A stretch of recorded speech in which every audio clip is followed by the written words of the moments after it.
Picture a room lit only by flickering candlelight, where figures in dark hoods stand in a silent circle. Their voices are low, their movements precise, following a script that has been whispered for generations. This isn't a scene from a movie. It's a glimpse into the hidden world of one of the most enduring and enigmatic societies in human history, the Freemasons. For centuries, their secret rituals have been the subject of intense speculation and wild conspiracy theories, fueling imaginations and sparking debates about what truly happens behind those closed doors. Have you ever walked past an unmarked building with a strange symbol above the door and wondered what mysteries lie within? Have you ever considered the possibility that a vast global network operates just beneath the surface of our everyday lives, bound by ancient oaths and elaborate ceremonies? This is the powerful allure of the Freemasons, a fraternal order that has captivated and confused the world in equal measure. From the grand halls of London to the quiet meeting places in small towns across America, Freemasonry presents a fascinating paradox. It is both incredibly public, with its members often being prominent community leaders, and profoundly private, guarding its core rituals with an almost legendary level of secrecy. This is a society that counts kings, presidents, and artists among its historical members, yet its most fundamental practices remain a mystery to the vast majority of people. We see their symbols embedded in the architecture of our cities and hear their name whispered in stories of hidden power, but the truth of their ceremonial life, the very heart of what it means to be a Mason, has been carefully protected from outside eyes. Tonight, we embark on a journey to pull back that heavy velvet curtain.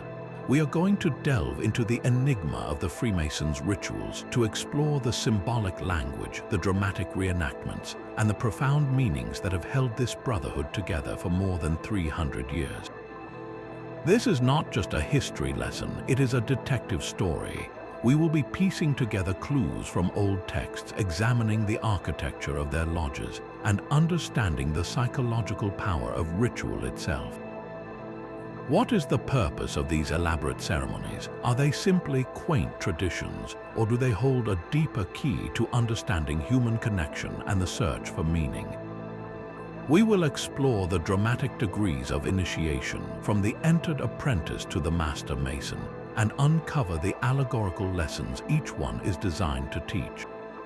This is a journey into a world of symbolism, where common tools like the square and compass become guides for living a moral life, and where every step, every handshake, and every word is imbued with intention. So prepare to step into the lodge room. Leave your preconceptions at the door and open your mind to the possibility that these secrets were never meant to be frightening, but rather to be transformative. The story we are about to uncover is one of brotherhood, enlightenment, and a centuries-old quest for light in the darkness. To truly grasp the power of these ceremonies, we must travel back in time, long before the secret handshakes and the formal lodge meetings. The story begins not in shadowy meeting rooms, but out in the open air on the scaffolding of Europe's great cathedrals. These were the workplaces of the operative masons, the master craftsmen who carved and laid stone with astonishing skill. In the Middle Ages, these men were the elite technicians of their day, possessing knowledge that was quite literally the architectural foundation of society. Their work required immense precision, geometry, and a deep understanding of materials secrets they guarded closely to protect their livelihood. They formed guilds which were part trade union, part fraternal support network. Within these guilds, they developed simple initiation rites and passwords, not for philosophical reasons, but for intensely practical ones, to verify that a newcomer was a legitimate, trained craftsman and not an imposter trying to steal their hard-earned secrets. The turning point arrived gradually over the course of the 17th century. As the great age of cathedral building began to wane, these operative lodges faced a problem. With fewer grand projects, they had less need for new members from the stonemason trade. Yet the lodges themselves, with their sense of brotherhood, their structured meetings, and their accumulated traditions, were valuable institutions. Around this time, a fascinating shift occurred. Men who were not stoneworkers, local gentlemen, intellectuals, merchants began to express interest in joining. They were drawn not by the physical craft of building, but by the moral and ethical framework they saw within the guilds.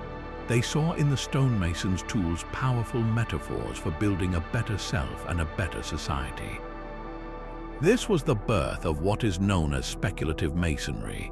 Think of it as a monumental repurposing of an entire system. The rough ashlar, which was simply an uncut block of stone to the operative mason, became a symbol of the unrefined human soul, waiting to be shaped through education and self-discipline. The perfect cubic stone, or perfect ashlar, represented the ideal of a virtuous and enlightened individual. The most powerful transformation was in the tools themselves. The square, once used to ensure corners were true and walls were straight, became a reminder to act with honesty and integrity in all dealings with others. The compass, used to draw circles and measure distances, came to symbolize the importance of drawing boundaries, of practicing self-restraint and moderation in our desires. Even the humble trowel, used to spread mortar that binds stones together, was reimagined as a tool for spreading the cement of brotherly love and affection, uniting a diverse group of men into a harmonious whole. This transition from building cathedrals of stone to building cathedrals of character was formalized in 1717 with the establishment of the first Grand Lodge in London. This event marks the official beginning of modern, speculative Freemasonry. The old operative rituals, which were likely quite straightforward and focused on trade secrets, were gradually elaborated upon. They were infused with allegory, biblical symbolism, and dramatic storytelling, transforming them into the multi-layered degrees of initiation we recognize today. The lodge room itself became a symbolic representation of King Solomon's temple, not as a place of worship, but as a universal allegory for the inner temple each person must build within themselves. So, when we witness the rituals of Freemasonry today, we are seeing the direct descendants of these 17th century innovations. We are observing a living historical artifact, a bridge between the tangible world of medieval craftsmanship and the abstract world of Enlightenment philosophy, where every gesture and every tool tells a story about the eternal human project of self-improvement. Now, to understand how these philosophical ideas are brought to life, we need to step inside the space where it all happens, the Masonic Lodge room itself. This is not merely a meeting hall, it is a carefully constructed symbolic universe, a physical representation of King Solomon's temple designed to be a stage for moral instruction. The moment an initiate enters, he is surrounded by a three-dimensional allegory where every element from the floor to the ceiling holds a profound meaning. The architecture is the first and most constant ritual, setting the stage for the dramatic ceremonies that will unfold within its bounds. Perhaps the most striking feature underfoot is the checkered pavement, a floor of alternating black and white tiles. This is not a random decorative choice. It is a powerful and ancient symbol of the dualistic nature of human existence. The constant interplay between good and evil, light and darkness, joy and sorrow. It serves as a perpetual reminder to every brother in the room that life is a checkerboard of experiences, and that our journey is about navigating these contrasts with balance and integrity. Bordering this mosaic floor, you will often find a tessellated edge, a winding border that symbolizes the blessings and challenges that frame our lives, reminding Masons that their conduct should be circumscribed within certain moral boundaries. Rising from this symbolic foundation are the three great lights of Freemasonry, the central pillars of its teachings. These are the volume of the sacred law, which is typically the Bible but can be any book held sacred by a member's faith, the square and the compasses. The sacred law represents divine guidance, the moral anchor for a Mason's life. The square, as we've touched on, is an emblem of morality, reminding him to square his actions by the principles of honesty and virtue. The compasses used to circumscribe a circle teach him to limit his desires and keep his passions within due bounds. Together, these three objects form a triad of governance: the sacred law governing his relationship with the divine, the square his relationship with his fellow human beings, and the compasses his relationship with himself. They are always displayed together on the master's pedestal, illuminated by a central source of light, representing the enlightenment they provide. The very orientation of the room reinforces this symbolic order. The lodge is situated on an east-west axis, and the movement within it is deeply meaningful. The presiding officer, the worshipful master, sits in the east. This is no accident. Just as the sun rises in the east to bring light and dispel darkness, the worshipful master is symbolically positioned to illuminate the lodge with wisdom and knowledge, guiding the brethren in their search for truth. Facing him in the west sits the senior warden. His position corresponds to the setting sun, and his role is to ensure that the light and knowledge gained in the lodge are carried out into the world as the brethren depart, that the work of self-improvement continues even after the meeting has ended. Completing this symbolic governance is the junior warden in the south. His station, aligned with the sun at its meridian height, reminds Masons to refresh themselves at proper intervals, symbolizing the importance of balancing labor with rest and reflection. This entire arrangement, the checkered floor, the great lights, the cardinal stations, transforms an ordinary room into a microcosm of the moral universe. It is a sacred geometry of the soul where architecture becomes philosophy. A Freemason doesn't just hear about moral concepts, he learns within a space that physically embodies them. He stands upon the duality of life, is guided by the lights of faith and reason, and takes direction from the symbolic journey from darkness in the west to light in the east. The lodge room is therefore far more than a backdrop. It is the first and most fundamental lesson, a silent teacher that prepares the initiate for the transformative dramas that are about to unfold. Now, with the symbolic stage of the lodge room set, we can finally witness the drama that brings its philosophy to life, the initiation of an entered apprentice. This first degree is a profound psychological journey, meticulously designed to strip away a man's worldly status and prepare him for a symbolic rebirth. Before he even sets foot in the lodge, the candidate undergoes a process known as being properly prepared. He is led to a small, quiet room adjacent to the main hall called the preparation room. Here he is asked to remove his medals, his wallet, his watch, any rings or jewelry. This act is deeply symbolic. It represents the shedding of material wealth and social rank. Within the lodge, a banker and a laborer are equals, both beginning their Masonic journey with nothing but their own character. He is then partially disrobed with his left breast exposed, signifying the openness and sincerity of heart required for the undertaking. His right arm is rolled up above the elbow, leaving his left sleeve rolled down, a practice dating back to operative Masons proving they had no concealed weapons, symbolizing peaceful and honest intentions. The most striking elements of his preparation are the hoodwink, a thick blindfold over his eyes, and the cable tow, a light rope placed around his neck. The hoodwink plunges the candidate into literal and metaphorical darkness. He is intellectually and spiritually in the dark, unaware of the light Masonry promises to offer. This physical blindness forces him to rely entirely on the guidance of his brethren, a powerful lesson in trust and the necessity of seeking help from others on the path to knowledge. The cable tow, while sometimes explained as a practical measure to lead the candidate, holds a much deeper meaning. In operative times, a cable tow was the length of rope a Mason could comfortably use to haul a load. Its length represented the limit of his strength and ability. Symbolically, it represents the bonds of our prior ignorance, the limitations of our preconceptions, and our earthly passions. It is a gentle but constant reminder that he is not yet free, that he is being led toward enlightenment but has not yet attained it himself. Led by a trusted guide, the blindfolded candidate is brought to the outer door of the lodge. Here he encounters the first of many symbolic barriers.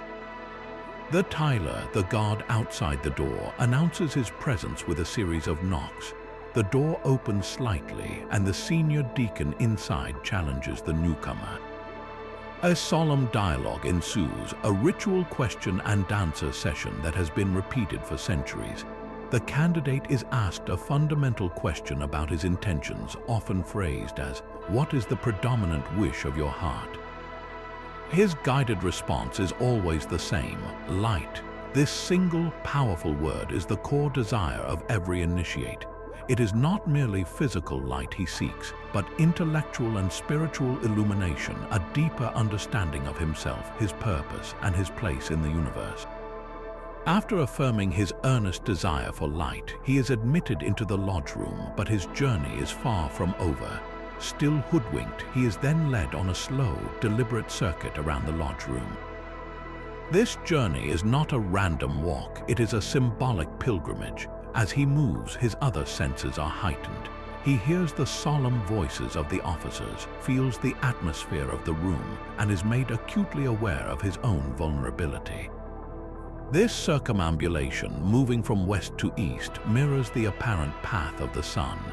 It represents the soul's journey from the darkness of ignorance toward the light of wisdom in the east. During this journey, he may be presented with various challenges or pauses, each one reinforcing the themes of perseverance, faith, and the need for moral guidance. He is made to understand that the path to enlightenment is not easy. It requires effort, humility, and a willingness to follow the directions of those who have walked the path before him. Finally, after this symbolic journey, the candidate is brought to a halt in the center of the lodge, directly in front of the worshipful master in the east. This is the pivotal moment of the entire ceremony. The master asks him once more, "What do you most desire?" And again, the candidate answers, "Light." With that affirmation, the worshipful master gives the command, and the hoodwink is dramatically removed. After what may have felt like an eternity in darkness, the candidate's eyes are flooded with light. He sees the three great lights blazing before him on the altar. He sees the checkered floor beneath his feet. He sees the faces of the brethren surrounding him. This is the moment of Masonic rebirth. The blindfold of ignorance is gone, and for the first time he sees the world through a new, symbolic lens. This is not the end of his education, but the very beginning. The light he has received is not the full sun of knowledge, but rather the first glimmer of dawn, the light of an entered apprentice, who now has the tools and the opportunity to begin the lifelong work of shaping his own rough ashlar into a perfect stone. Having received that first, breathtaking glimpse of light, the newly initiated apprentice is now presented with his first set of working tools. These are not the symbolic lights on the altar, but practical instruments he is instructed to use in the daily labor of self-improvement. The first of these, the 24-inch gauge, seems simple on its surface, a ruler, a basic tool for measurement. But in the hands of a speculative mason, this humble instrument transforms into a profound guide for living a balanced and purposeful life. The lesson attached to it is remarkably practical and deeply wise.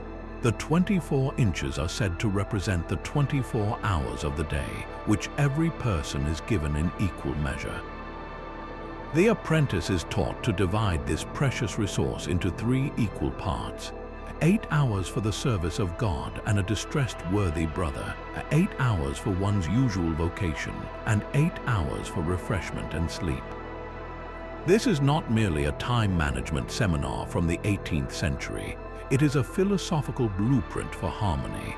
The first 8 hours dedicated to God and charitable service ground a person in something larger than themselves, fostering a sense of duty and compassion. The second portion, devoted to honest labor, ensures self-reliance and contribution to society. and the third, reserved for rest and renewal, acknowledges the fundamental human need for recuperation and the enjoyment of life's pleasures. The 24-inch gauge, therefore, becomes a constant reminder that a life well lived is a life in balance. It warns against the extremes of becoming a workaholic who neglects family and spirit, or a leisurely soul who avoids productive work. It teaches the apprentice that time is the one truly non-renewable resource, and how he chooses to measure it out each day ultimately defines the structure and integrity of his moral character.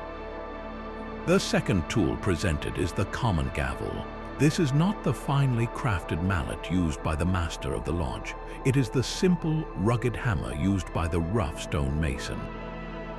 Its purpose is direct and forceful, to break off the coarse and superfluous edges of a block of stone, making it fit for the builder's use. As an allegory, the message is powerful and immediate. The common gavel represents the conscious, often difficult, effort required to chip away at our own vices and imperfections. Each of us enters the world as a rough ashlar, a stone full of jagged edges, our prejudices, our selfish tendencies, our quick tempers, and our bad habits. The gavel is the tool of self-discipline. It is the act of pausing before speaking in anger, of choosing generosity over greed, of striving for patience when frustration arises. Imagine trying to build a stable wall with stones that are all irregular and jagged. They would never fit together.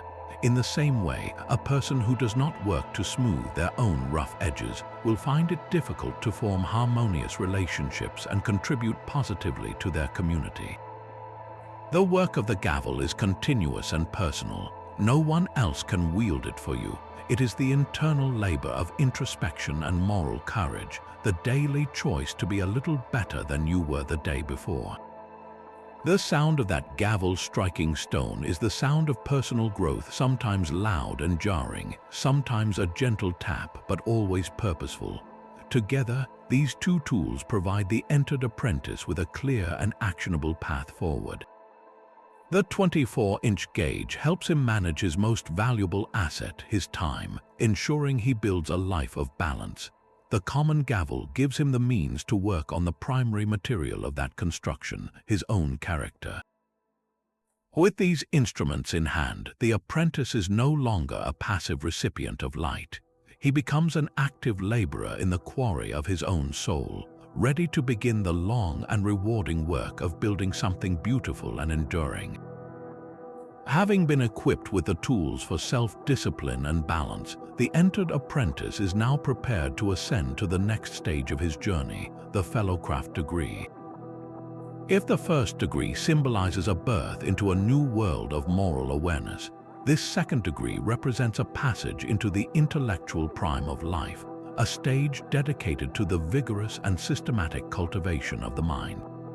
The entire ritual is structured around a powerful central metaphor, the ascent up a winding staircase. This is no ordinary staircase. It is a symbolic pathway to enlightenment, where each step corresponds to an expansion of knowledge and understanding. The ceremony immerses the candidate in an experience that underscores a fundamental Masonic belief, that a moral life must be an educated life, and that true wisdom is built upon a foundation of broad and liberal learning. The journey begins as the candidate, now a fellow of the craft, is led toward this symbolic staircase. His preparation is different this time, reflecting his progressed state. He is no longer in the profound darkness of the hoodwink, but his journey is still guided, indicating that while he has received light, there is still much to learn. The ritual then focuses on the act of climbing. The staircase is described as winding, suggesting that the path to knowledge is not always a straight line but often involves twists, turns, and the need to view problems from different perspectives. The candidate is instructed to pause at 3 distinct landings, first after 3 steps, then after 5 more, and finally after 7 additional steps. These pauses are not arbitrary rests. They are moments of intense symbolic instruction, each one introducing a new layer of essential knowledge. The first landing, after just 3 steps, introduces the candidate to the 3 principal officers of the lodge, the worshipful master in the east, the senior warden in the west, and the junior warden in the south. But the lesson here goes far beyond mere organizational structure. These three figures are presented as emblems of the three great virtues that should govern a Mason's life: wisdom, strength, and beauty. The worshipful master, as the source of guidance, represents wisdom in crafting plans and making sound judgments. The senior warden, who ensures the work is carried out, represents the strength of character necessary to execute those plans with perseverance. The junior warden, who oversees the refreshment and well-being of the brethren, symbolizes the beauty of harmony and balance that results when work and rest are in proper proportion. Thus, the first three steps teach that any meaningful ascent in life must be supported by this triad of qualities: the wisdom to know what is right, the strength to do it, and the pursuit of a beautiful, harmonious result. Continuing his ascent, the fellowcraft pauses again after climbing 5 more steps. These 5 steps represent the 5 orders of classical architecture: Tuscan, Doric, Ionic, Corinthian, and Composite. For the operative Mason, these were essential styles to master. For the speculative Mason, they become a metaphor for the importance of cultural and aesthetic education. Studying these orders is not about memorizing columns. It is about developing an appreciation for beauty, proportion, and the artistic achievements of human civilization. It teaches that a well-rounded individual should understand and value the arts, recognizing that beauty nourishes the human spirit and elevates society. This step encourages the Mason to look beyond the purely practical and to cultivate a sense of taste and refinement, understanding that the world we build should not only be strong and functional but also beautiful and inspiring. The final and longest flight consists of 7 steps, leading the candidate to the culmination of his symbolic ascent.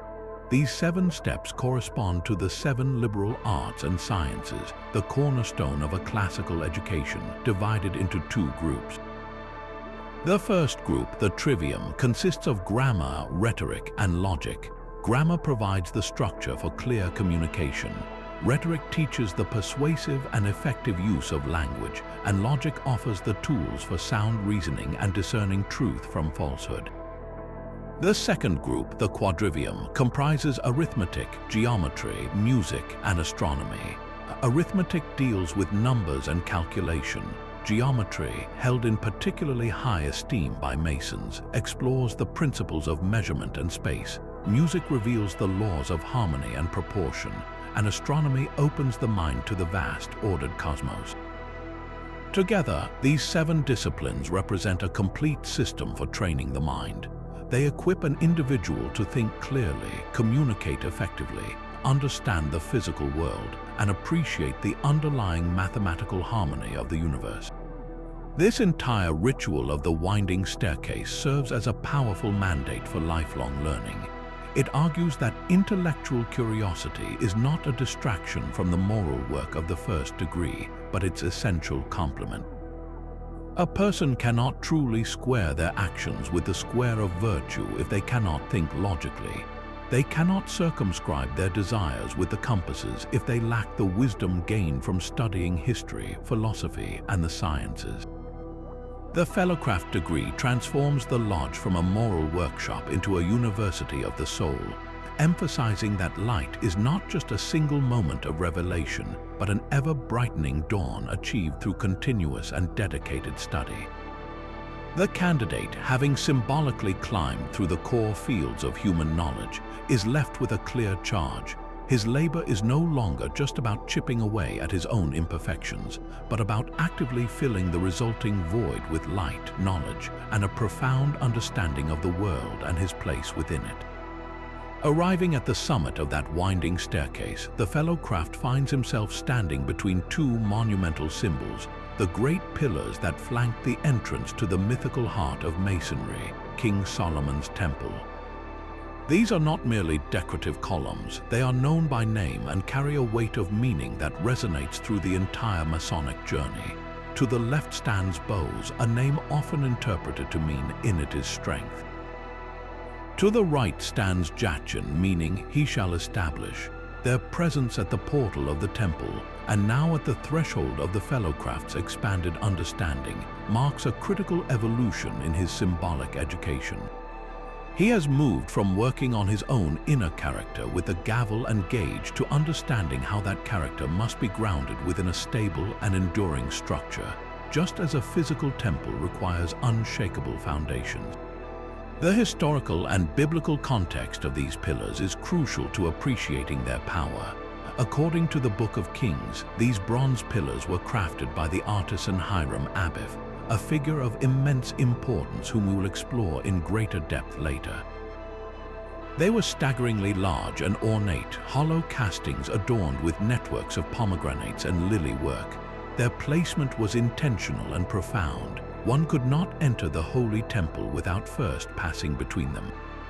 This is the exact lesson for the Fellowcraft. He has climbed the stairs of knowledge, but before he can truly enter into the fullness of Masonic light, he must internalize the principles these pillars represent. They are the gateway to a more profound wisdom, teaching that strength and stability are the prerequisites for any meaningful spiritual or intellectual endeavor. Without them, the temple of one's character, no matter how beautifully designed, is vulnerable to collapse. So, what do these ancient names truly impart? Let's begin with bows, the pillar of strength. This is not just physical might, but the strength of conviction, the fortitude to adhere to one's principles in the face of adversity, and the resilience to endure life's inevitable challenges. It represents the inner power that allows a person to say no to temptation and yes to duty, even when it is difficult. It is the strength found in silence when gossip beckons, the strength found in patience when anger surges. For the Fellowcraft, bows is a reminder that the knowledge he is acquiring is useless without the moral courage to apply it correctly.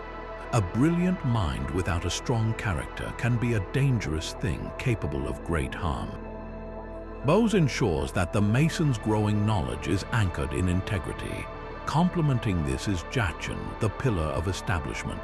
This speaks to the concept of firmness, stability, and establishment in truth. It is the quality of consistency, of being a person whose word is their bond, on whom others can reliably depend.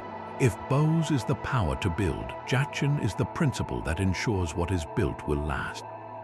It represents the establishment of a righteous life, a family founded on love and respect, and a reputation built on honesty. Together, these two pillars create a perfect symbiotic relationship. Strength without stability is fleeting and potentially destructive, like a sudden storm. Stability without strength is brittle and unable to withstand pressure, like a rigid tree that snaps in a strong wind. But when combined, they create an archway of character that can support immense weight and endure for a lifetime. This duality extends even further. Some interpretations view the pillars as representing the two great lights of nature, the sun and the moon, which govern the cycles of day and night, activity and rest. This connects back beautifully to the lessons of the 24-inch gauge, emphasizing the natural balance required in a well-lived life. Others see them as symbolic of the two founding pillars of the Masonic Lodge itself, the senior warden in the West, who embodies the active, strengthening force of bows in managing the lodge's work, and the worshipful master in the East, who represents the establishing, guiding wisdom of Jachin, providing direction and stability. This reinforces the idea that these are not abstract concepts but active principles that govern the very functioning of the fraternity. For the Fellowcraft standing between them, the pillars offer a lifelong challenge. They ask a silent but persistent question: is your character founded upon such unshakable strength and stability? Are you building your personal temple on a foundation that can weather any storm? The journey through the Fellowcraft degree is therefore an invitation to internalize these pillars, to make them the supporting structures of one's own soul. The knowledge gained from the 7 liberal arts and sciences is the beautiful ornamentation upon the temple, but Jachin and bows are the load-bearing columns that make the entire edifice possible. They teach that true enlightenment is not just about what you know, but about the solidity of the person who knows it. This profound lesson prepares the candidate for the ultimate Masonic drama that lies ahead, a story that delves into the very nature of life, death, and the eternal quest for truth. This ascent through the 7 liberal arts is far more than a history lesson. It is a carefully constructed framework for developing a complete and enlightened mind, a curriculum for understanding both the inner world of the self and the outer world of creation. Let's walk up these final 7 steps and understand the profound gift each discipline offers to the seeking fellowcraft. The first 3 steps, known since antiquity as the trivium, are devoted to the arts of language and thought. They are the foundational tools for how we process and communicate ideas. The step of grammar is the most fundamental. It is not merely about memorizing rules for correct speech, but about the very structure of thought itself. Grammar provides the syntax that allows chaotic ideas to be organized into coherent sentences. For a Mason, this translates to clarity of mind. It is the ability to think in well-ordered, logical sequences, to understand the relationship between concepts, and to build a solid internal framework for knowledge. Without grammar, thought is a jumble. With it, we can construct meaningful inner dialogues and express ourselves with precision. Building directly upon this foundation is the step of rhetoric. If grammar gives us the blueprint for thought, rhetoric provides the tools for persuasion and beautiful expression. It is the art of adapting communication to an audience, of using language not just to state facts, but to inspire, to teach, and to unite. Within the lodge, rhetoric is essential. The rituals themselves are a form of rhetoric, using dramatic language and symbolism to impress moral lessons upon the heart.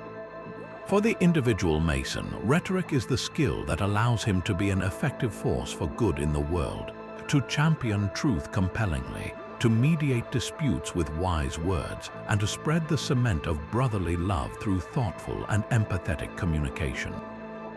It is the power to turn knowledge into action. The capstone of the trivium is logic. This is the master key that unlocks sound reasoning from fallacy.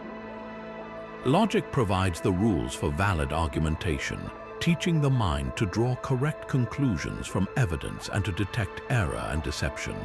In an age of overwhelming information and persuasive misinformation, the Masonic emphasis on logic is strikingly relevant. It cultivates intellectual integrity, training a person to question assumptions, to analyze arguments critically, and to base their beliefs on evidence rather than emotion or prejudice. A Mason who has mastered the trivium grammar, rhetoric, and logic possesses a mind that is clear, expressive, and discerning. He has the tools to build his thoughts, share them effectively, and defend them rationally. Upon this sturdy base of the trivium, the fellowcraft then ascends into the quadrivium, the 4 steps dealing with the realm of number, space, and time. These arts reveal the underlying mathematical order of the universe. The first step here is arithmetic, the science of number in its pure state.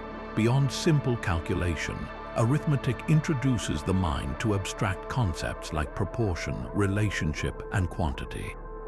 It teaches that reality can be quantified and understood through numerical laws. For the speculative Mason, this is a profound metaphor. Just as numbers combine in infinite yet orderly ways, so do human actions and interactions follow patterns and consequences. Arithmetic hints at a cosmos governed by immutable laws, a universe where every effect has a cause, encouraging a life of thoughtful calculation and foresight. Next comes geometry, the crown jewel of the quadrivium and the very heart of the Masonic craft. The word itself means measurement of the earth, and it is the science of form, space, and relationship. From the perfect angles of the square and compasses to the infinite lines and circles, geometry is the visual expression of cosmic order. It is no accident that Freemasonry holds this discipline in such high esteem, often being described as a system of morality veiled in allegory and illustrated by symbols, many of which are geometric. Geometry teaches harmony, proportion, and balance. It demonstrates that stability arises from correct angles and that beauty is found in perfect ratios, like the divine proportion found throughout nature. By studying geometry, the fellow craft learns to see the invisible scaffolding of the world, understanding that moral and natural laws are as fixed and reliable as the theorems of Euclid. It is the ultimate expression of the great architect's design. The final two steps of the quadrivium connect this mathematical order to the human experience and the cosmos. Music is not presented merely as entertainment, but as the science of harmony and vibration. It explores how discrete notes, governed by mathematical ratios, can combine to create chords that resonate with the human soul. For the Mason, music is a powerful symbol of social harmony. Just as dissonant notes create tension while harmonious ones create peace, so do individuals in a community.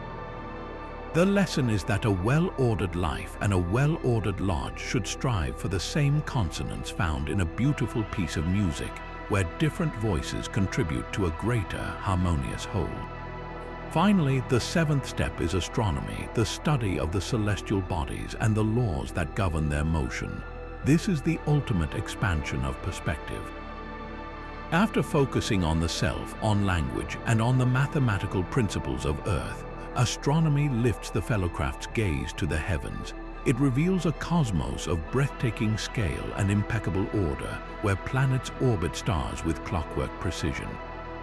This study instills a profound sense of humility and wonder. The Mason is encouraged to see himself as a small but integral part of a vast, intelligible universe. His personal struggles and triumphs are set against the backdrop of infinity, framed by stars and galaxies moving in a grand geometric dance. This final step completes the journey, connecting the microcosm of the individual soul to the macrocosm of the created universe. The purpose of this entire symbolic climb is to forge a complete individual. The fellow craft is not being trained to be a specialist in any one of these fields, but to be a generalist who appreciates their interconnectedness. A man who understands grammar and logic can deconstruct a flawed argument. A man who understands geometry and music can appreciate the inherent beauty of natural law. A man who studies astronomy understands his place in a grand design. This well-rounded education is the essential companion to the moral tools of the Entered Apprentice. It provides the intellectual light needed to see why virtue matters, to understand the architecture of a good life, and to contribute meaningfully to the world. The winding staircase leads the fellowcraft to a lofty vantage point, where he can see that the quest for light is a lifelong pursuit of knowledge, wisdom, and a deep, reverent awe for the intricate design of all existence. Having climbed the symbolic staircase and passed between the pillars of strength and establishment, the fellowcraft now stands at the threshold of the most profound and dramatic ceremony in all of craft masonry, the degree of the Master Mason. This is not merely another step in a sequence. It is a complete transformation, a rite of passage that moves beyond the themes of moral discipline and intellectual cultivation into the deepest territories of the human experience. Fidelity in the face of adversity, the fragility of life, and the enduring hope that transcends death itself. The entire ritual is built around a powerful and ancient story known as the Hiram Abiff Legend, an allegory that forms the emotional and philosophical bedrock of the entire Masonic edifice.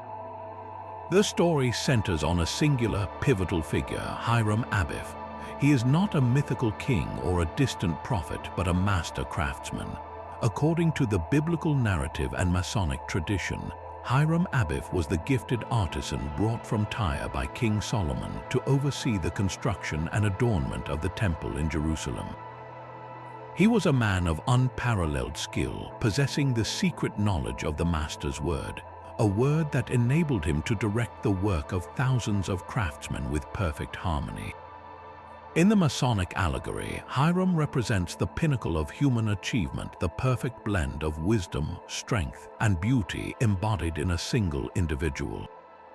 He is the ultimate architect, not just of a physical temple, but of order and purpose itself. Each day at noon, as the workmen retired for refreshment, Hiram would enter the unfinished Sanctum Sanctorum, the Holy of Holies, to offer up his prayers and draw his designs for the next period of labor. This daily ritual of devotion and planning sets the stage for the central conflict of the legend.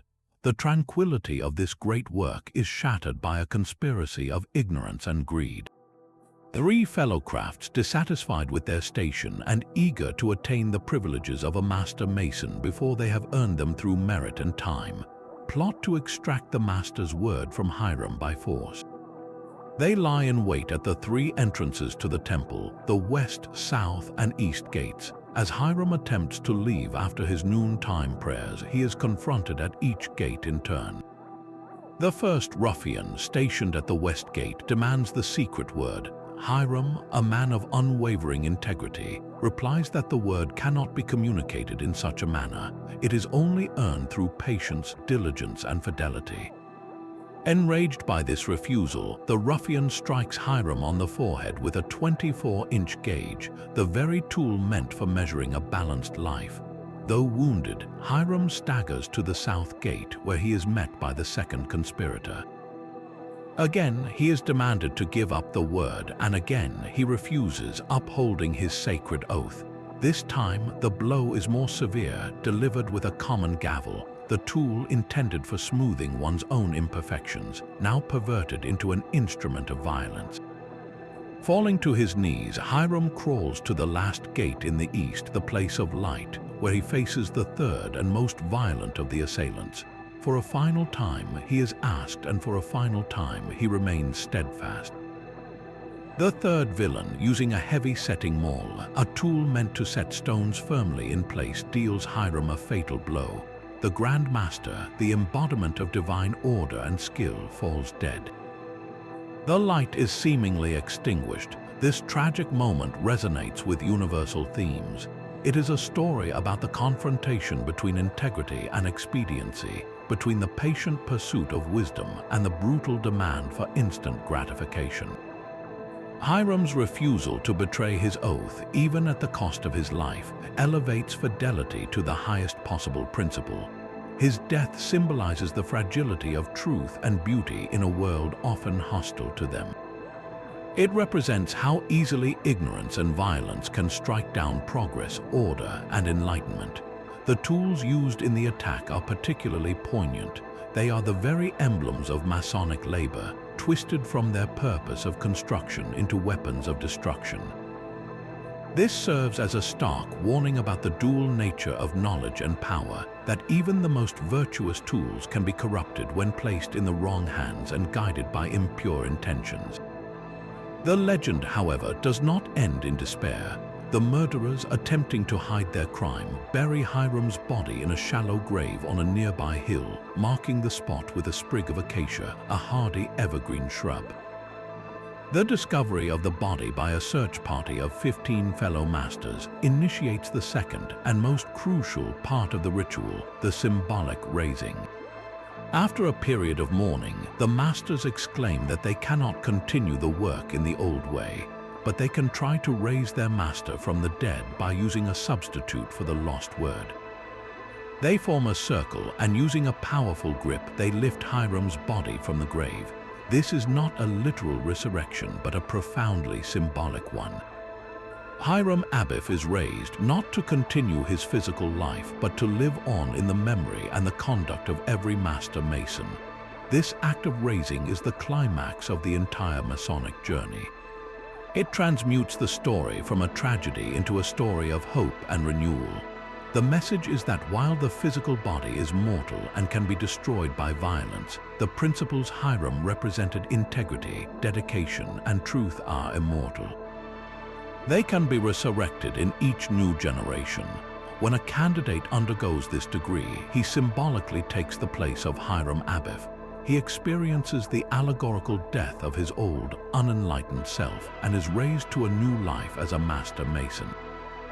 He learns that the true master's word is lost to antiquity and cannot be spoken, but that its substitute, whispered in his ear during the ceremony, is a commitment to embody Hiram's virtues in his own life. The sprig of acacia, now a central symbol, represents the immortality of the soul and the evergreen nature of truth, which can never truly be buried.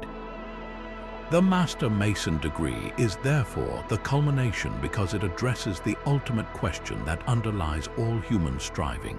What is the meaning of our labor in the face of certain death? The Entered Apprentice learns to manage his time and discipline his character. The fellow craft learns to fill his mind with knowledge, but the Master Mason is confronted with his own mortality and is given a purpose that transcends it. The lesson is that a life lived with the fidelity of Hiram Abiff, a life dedicated to building something of lasting value, whether it is a beautiful relationship, a contribution to society, or a temple of personal virtue, is a life that achieves a kind of immortality. The physical temple of Solomon may crumble, but the symbolic temple built by a life of principle becomes a legacy that outlives the builder. The Hiramic legend teaches that the most profound secret of Freemasonry is not a word at all, but a lived reality, that through our actions, our integrity, and our commitment to light, we too can be raised from the grave of ignorance and selfishness to a life of enduring meaning. Now that we have witnessed the powerful allegory of Hiram Abiff's story, we must ask a critical question. Where does this compelling drama come from? Is it historical fact, pure fiction, or something more complex? The origins of the Hiramic legend are as layered as its meaning, residing in a fascinating space between historical echoes and profound philosophical invention. The biblical account in the first book of Kings does mention a skilled craftsman named Hiram, or Hiram Abiff from Tyre, who was filled with wisdom and understanding and was brought to work on Solomon's temple. However, the biblical narrative is brief and contains no hint of the murder mystery that forms the core of the Masonic ritual. This absence is the first clue that we are dealing not with literal history, but with a sophisticated allegory that was likely developed by the speculative Masons of the 17th and 18th centuries. They took a minor biblical figure and elevated him into a central archetype, a hero of fidelity whose story could convey the deepest values of the fraternity. The true genius of the legend lies in its symbolic depth, and this is most vividly expressed through the three ruffians who confront Hiram. These are not merely generic villains, they are carefully crafted embodiments of the forces that have historically opposed enlightenment and progress. The first ruffian, often associated with the entrance at the west, symbolizes ignorance. This is not simple lack of knowledge, but an aggressive, willful ignorance that refuses to seek light and resents those who possess it. This character represents the mindset that rejects new ideas, fears intellectual progress, and seeks to tear down what it cannot understand. His weapon, the 24-inch gauge, is a perversion of a tool meant to bring balance, used instead to attack the very concept of a measured, thoughtful life. The second assailant, waiting at the south gate, personifies tyranny or despotism. This is the brute force of unquestioned authority, the power that seeks to compel obedience not through reason or merit, but through sheer coercion. Tyranny has no use for the patient earning of knowledge. It demands immediate submission and the surrender of personal sovereignty. This ruffian's use of the common gavel, a tool for self-improvement, as a weapon perfectly captures how tyrannical systems corrupt the very instruments of personal and social development, turning them into means of control and oppression.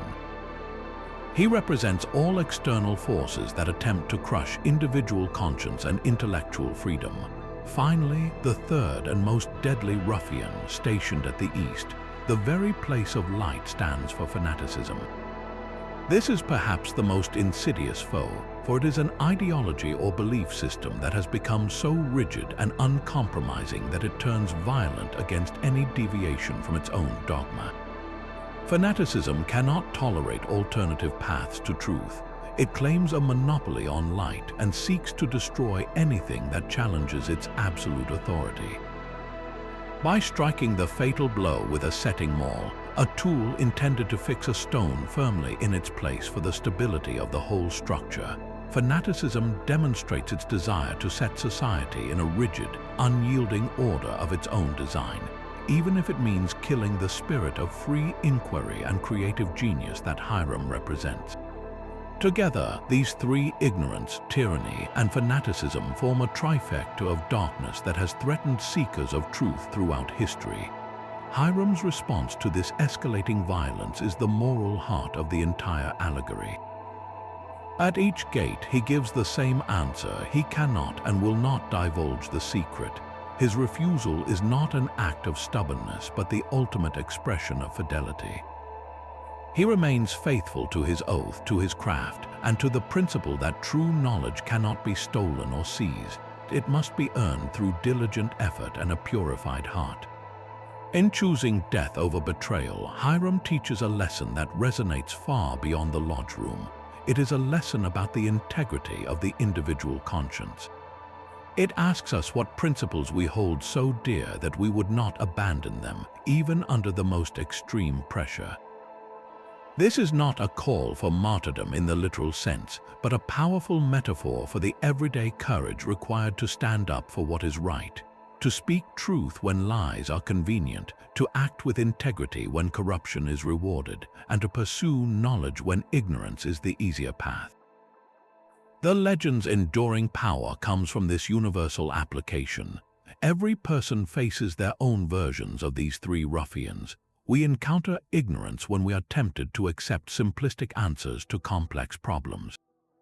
We face tyranny when social or professional pressures demand we compromise our values for acceptance or advancement.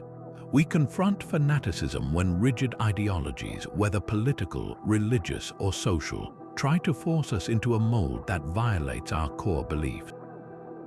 The Hiramic legend provides a timeless archetype for how to respond, not with violence but with unwavering principle. It suggests that the true master's word, the ultimate secret of a meaningful life, is not a password to be spoken but a quality of character to be lived. It is the integrity that allows a person to remain standing ethically and spiritually, even when everything around them tries to beat them down. The legend assures us that while such fidelity may lead to sacrifice in the short term, it is the only path to a legacy that truly endures, a legacy that, like the sprig of acacia, remains evergreen long after the storms of ignorance and tyranny have passed. Yet the legend of Hiram Abiff does not conclude with his symbolic raising alone.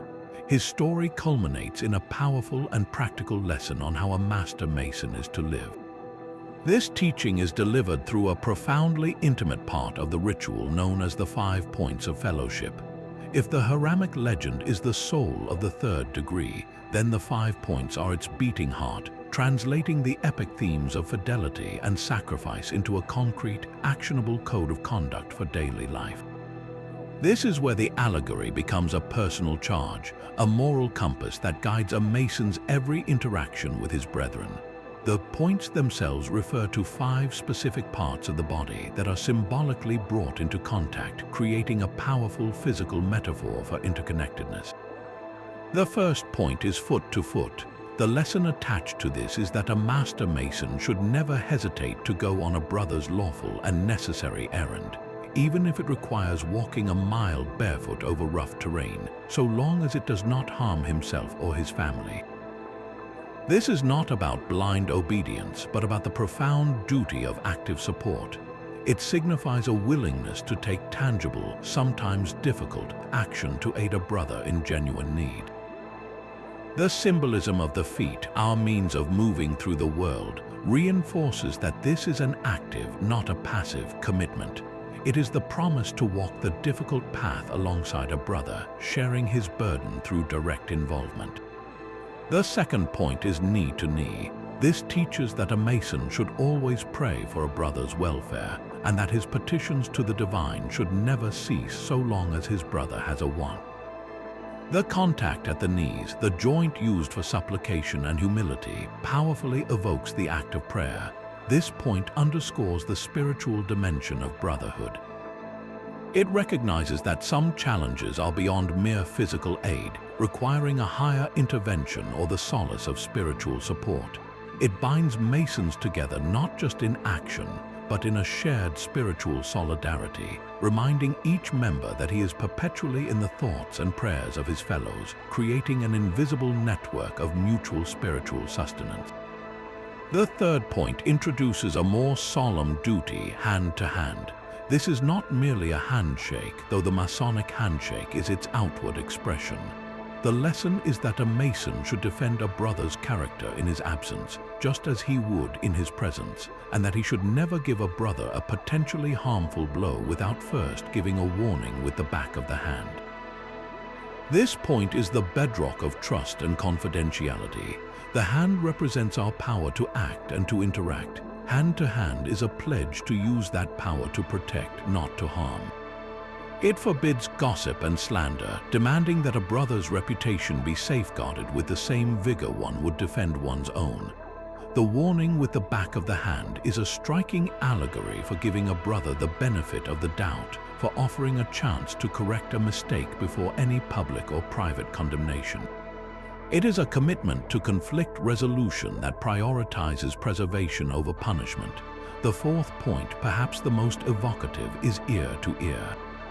This instructs a Mason to whisper wise counsel into a brother's ear in times of temptation, and to keep his lawful secrets as inviolate as his own. The ear is the gateway to understanding and influence. This point acknowledges that everyone faces moments of moral weakness or confusion. The duty here is to be a trusted advisor, to offer discreet and compassionate guidance when a brother is at risk of straying from his principles. Furthermore, it establishes an absolute standard of confidentiality. Secrets shared in the sacred trust of the lodge are to be locked away forever. This creates a safe space for vulnerability, where a man can share his struggles without fear of judgment or exposure, knowing his confidence will be protected with unwavering fidelity. The final point is perhaps the most comprehensive, mouth to mouth or sometimes breast to breast. The lesson is that a Mason should support a brother with his own breath and substance if necessary, and that when a brother is in distress, his woes should be your own. The contact at the mouth or breast symbolizes the sharing of life's most essential elements, breath and the beating heart. This is the ultimate expression of empathy and material support. It goes beyond prayer or defense of character to a commitment of tangible, personal sacrifice. If a brother is starving, you feed him. If he is destitute, you share what you have. It is a promise to feel a brother's suffering so deeply that his need becomes your own imperative to act, erasing the boundary between self and other in the pursuit of mutual survival and well-being. Together, these 5 points of fellowship create an unbreakable chain of obligation. They move from the practical action of the feet, to the spiritual support of the knees, to the protective power of the hands, to the confidential wisdom of the ears, and finally to the life-sharing commitment of the heart and breath. This is not a casual friendship, it is a sacred covenant. The physical posture of the ritual, with one brother supporting another in this intimate embrace, is a living tableau of what it means to be a master Mason. It visually and kinesthetically impresses upon the candidate that his journey is no longer solitary. He is now part of an organic whole, a body of men bound together by a code that demands the highest levels of personal responsibility, empathy, and active love. The 5 points answer the question raised by Hiram's death. How do we, the living, honor that sacrifice? The answer is by building a living temple of brotherhood, where no man is left to face his trials alone, and where the principles Hiram died for are kept alive through daily, deliberate acts of fellowship. This intimate covenant of the 5 points of fellowship, this living bond of mutual support, naturally leads us to the practical mechanisms that make such a brotherhood possible across time and space. How does a Mason, traveling far from his home lodge, prove his membership and his worth to strangers? The answer lies in the most guarded and symbolic elements of the craft, the grips, words, and signs. These are the so-called secrets that have fueled centuries of speculation, yet their true power resides not in their concealment, but in their profound meaning as living embodiments of a Mason's journey and his sworn obligations. Let's first understand the historical necessity that gave rise to these modes of recognition. In the era of operative stonemasons, a master craftsman traveling from one great cathedral worksite to another needed a way to prove his qualifications. He couldn't carry a diploma, he carried his skills and the secret tokens of his guild. A correct handshake or password verified that he was a legitimate, trained member of the craft, entitled to wages and fellowship, and not an imposter. This was a matter of economic survival and quality control. When speculative masonry adopted and expanded these practices, the purpose evolved from proving trade skill to proving moral character. The grips, words, and signs became the keys to the lodge door, not to keep the world out, but to ensure that those who entered were prepared to embrace the serious responsibilities within.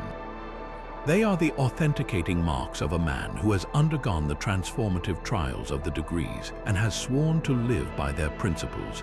The most commonly imagined secret is the grip or handshake. Each of the 3 symbolic degrees, Entered Apprentice, Fellowcraft, and Master Mason, has its own distinct grip. While we cannot and would not reveal the specific configurations, we can explore their symbolic significance. A handshake is a universal gesture of trust, agreement, and mutual recognition. In Masonry, this is elevated to a sacred level. The grip is not merely a secret code, it is a physical reminder of the 5 points of fellowship. It is a momentary reenactment of the hand-to-hand covenant, a silent pledge that in clasping another's hand, you are pledging to defend his character and honor your mutual obligations. The very pressure and placement speak to the support and stability brothers offer one another. It is a tangible expression of the invisible chain that binds the fraternity together, a chain that can be felt and affirmed anywhere in the world. Complementing the grip is the word. In each degree, the candidate is entrusted with a secret word, or more precisely, a substitute word in the higher degrees due to the allegorical loss of the original master's word. These words are often rooted in historical or philosophical terms, and their importance is immense. The word is not a magical incantation, it is a verbal token of the lessons learned. To possess the word of a degree is to symbolically possess the knowledge and light imparted in that ceremony. It is a constant, internal reminder of the vows taken. When given in conjunction with the grip, the word completes the authentication. It demonstrates that the individual has not only learned the physical token, but has also received the intellectual and spiritual instruction that gives it meaning. The word represents the voice of the fraternity, the shared language of principle that allows a Mason to speak, even silently, with a brother in full understanding. Perhaps the most visually dramatic of the modes of recognition are the signs. These are specific gestures, often involving the hands and body, that correspond to each degree. The sign of the Entered Apprentice, for example, is directly tied to the moment his hoodwink was removed and he first beheld the light. It is a gesture of vulnerability, sincerity, and the reception of illumination. The signs for the higher degrees are equally rooted in the dramatic lessons of their respective rituals. The Master Mason's sign, for instance, is powerfully connected to the Hiramic legend, symbolizing the plight of the faithful craftsman and the ultimate act of fidelity. These signs serve multiple purposes. In a lodge setting, they are used to indicate one's rank and to participate ritually, but their deeper function is symbolic. Each time a Mason makes the sign of his degree, he is physically reenacting a key moment of his initiation. He is reminding himself of the lessons he learned and the promises he made. It is a form of kinetic memory, a way of embodying the allegory and keeping its transformative power alive in his mind and muscle. Ultimately, the true secret of these secrets is that they are not meant to be hoarded but to be lived. Their value does not diminish if their existence is known. It only grows when their purpose is understood. They are the external and visible signs of an internal and spiritual journey. The grip is a pledge of brotherhood, the word is a token of knowledge, the sign is a remembrance of obligation.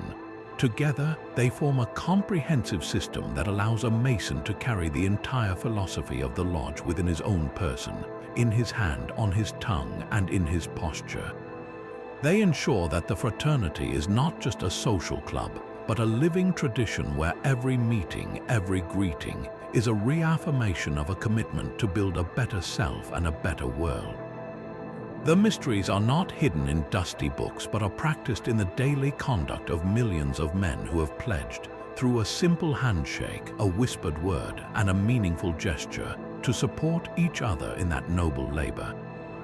Now carrying the secret tokens of his craft, a Mason also possesses one visible and deeply personal emblem of his membership, an item that is both the first gift he receives and the one he will be buried with, the Masonic apron. After the profound psychological journey of initiation, when the hoodwink is removed and the lodge's symbolic universe is revealed, the newly made Entered Apprentice is presented with this simple yet powerful garment. It is not bestowed as an afterthought, but as a central and defining moment, marking his transition from candidate to craftsman. While the grips and words are private, the apron is the public, yet deeply sacred, badge of a Mason, a piece of regalia whose pure white surface tells a story of transformation that spans centuries.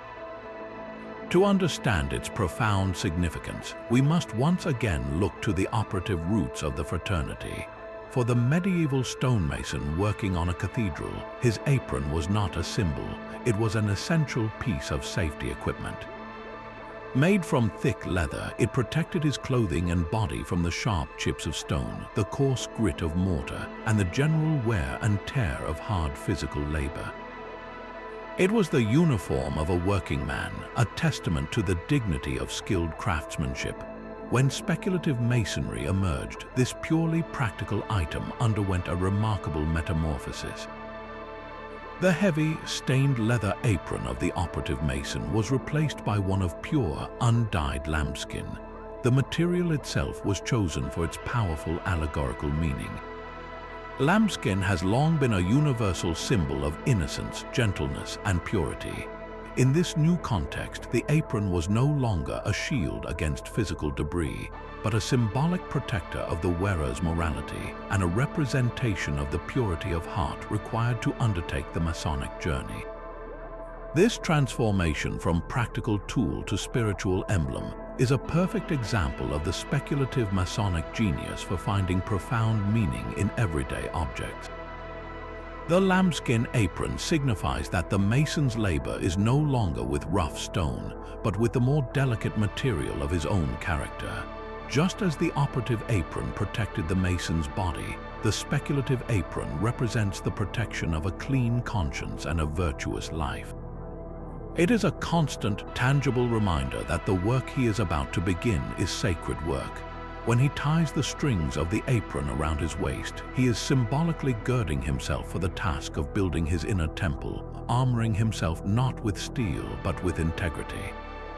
The fact that it is the first gift he receives underscores that this pristine state of intention is the foundation upon which all further Masonic knowledge will be built. A Mason is therefore a worker, and the apron is the undeniable badge of his honorable profession. While its fundamental meaning remains constant, the apron's appearance evolves as a Mason progresses through the degrees, visually charting his journey and achievements. The Entered Apprentice's apron is typically plain white, perhaps with a simple triangular flap. Its simplicity reflects his new state, a clean slate ready to receive the impressions of Masonic light. As he advances to the degree of a fellow craft, his apron may gain subtle decorations, often a couple of rosettes or columns on the flap, symbolizing the intellectual ascent he has begun and the pillars of knowledge he is now exploring. It is the apron of the Master Mason, however, that is most richly adorned. Here, the plain white lambskin becomes a canvas for symbolic art. The flap may feature intricate designs like the all-seeing eye within a triangle, representing the watchful providence of the great architect of the universe. Other symbols, such as the square and compasses, the trowel, or the blazing star, might be elegantly painted or embroidered in blue or gold. This decorative evolution is not about vanity or status, it is a visual language. Each added symbol is a milestone, a permanent reminder of a lesson learned, an obligation sworn, or a virtue attained. The Master Mason's apron tells a story to those who can read its symbols, a biography of his Masonic education written not in words but in emblems. It shows that he has traveled the path from the simplicity of an apprentice to the complex understanding of a master. Furthermore, the way the apron is worn also carries meaning.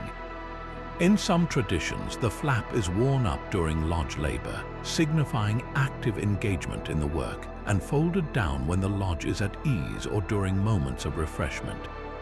This small detail reinforces that the apron is not a static trophy, but a dynamic part of the Masonic experience, intimately connected to the rhythm of the lodge's work. Ultimately, the Masonic apron is considered the most important emblem of the fraternity because it is the most personal. It is not stored in a lodge cabinet or passed from one officer to another. It belongs to the individual brother. It is his to care for, to wear, and to imbue with the meaning of his own Masonic journey.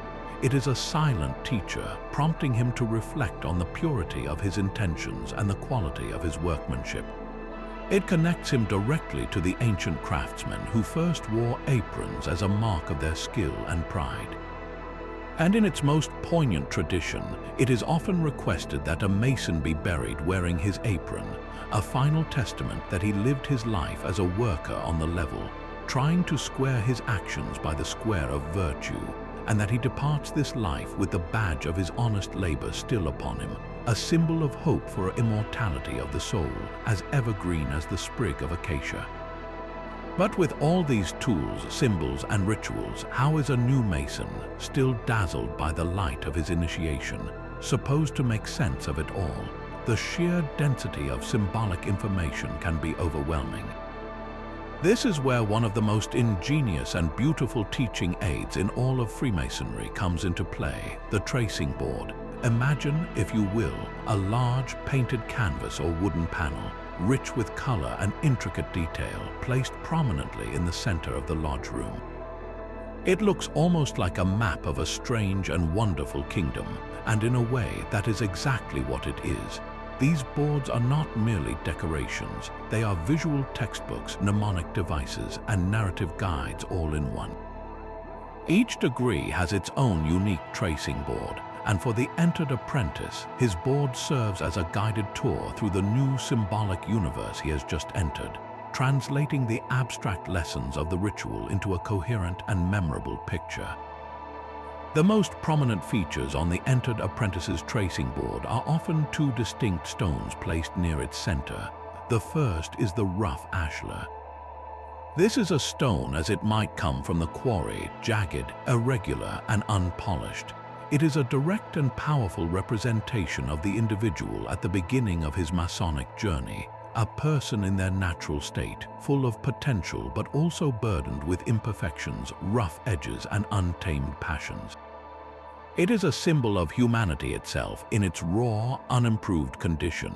Sitting beside it is its perfect counterpart, the perfect ashlar. This is a smooth, perfectly squared cube, a stone that has been worked on by the skilled hands of a craftsman until it is ready to take its place in a noble structure. This stone represents the ideal, the state of moral and intellectual perfection that every Mason is encouraged to strive for throughout his life. The journey from one stone to the other is the entire purpose of the Masonic labor. It is a continuous, lifelong process of applying the common gavel of self-discipline to chip away at one's own vices and shortcomings, gradually shaping the rough stone of the self into a form that is beautiful, useful, and stable. But the tracing board story does not end with these two stones. Look upward and you will likely see the blazing star, a radiant gem with points of light streaming from its center. This is one of the most versatile and profound symbols in the craft. On one level, it represents the sun, which illuminates the earth by day, allowing us to see clearly and to carry out our work. But its Masonic meaning burns much brighter. It is a symbol of divine providence, the omnipresent guidance of the great architect of the universe that watches over all creation. For the individual Mason, the blazing star is the light of his own conscience, that internal moral compass that guides his actions when no one else is watching. It serves as a constant reminder that his work of self-improvement is not a solitary endeavor, but is undertaken under the gaze of a benevolent and ordering intelligence. The star's central point, from which all light emanates, symbolizes the unity from which all diversity springs, reminding the apprentice that despite their different backgrounds, all Masons are united in their search for the same central truth. Then, in another corner of the board, you might find a symbol that seems surprisingly mundane yet is packed with meaning: the beehive. This is not just a charming image of industry, it is a potent lesson in social harmony and the dignity of labor. The beehive represents a perfectly organized community where every member, from the queen to the worker bee, understands their role and contributes willingly to the welfare of the whole. It teaches the entered apprentice that Freemasonry is not a path of solitary asceticism. The work of self-improvement gains its true meaning and power when it is directed toward the service of others.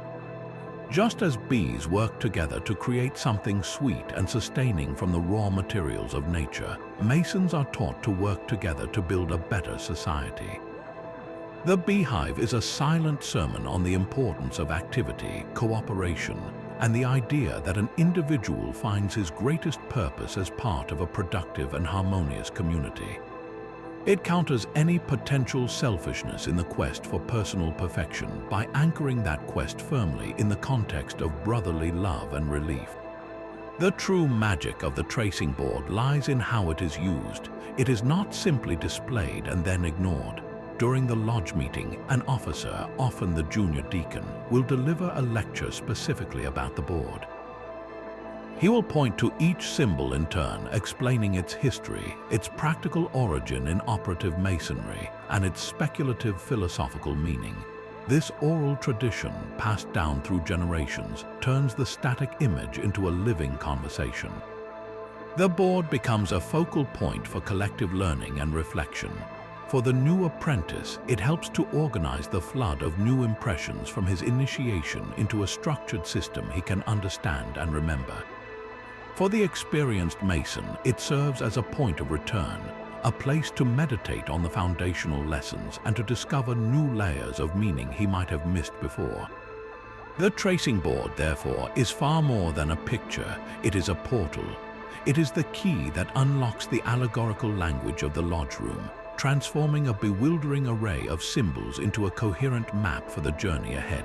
A visual promise that the path from the rough ashlar to the perfect one, though long and demanding, is clearly marked and filled with light.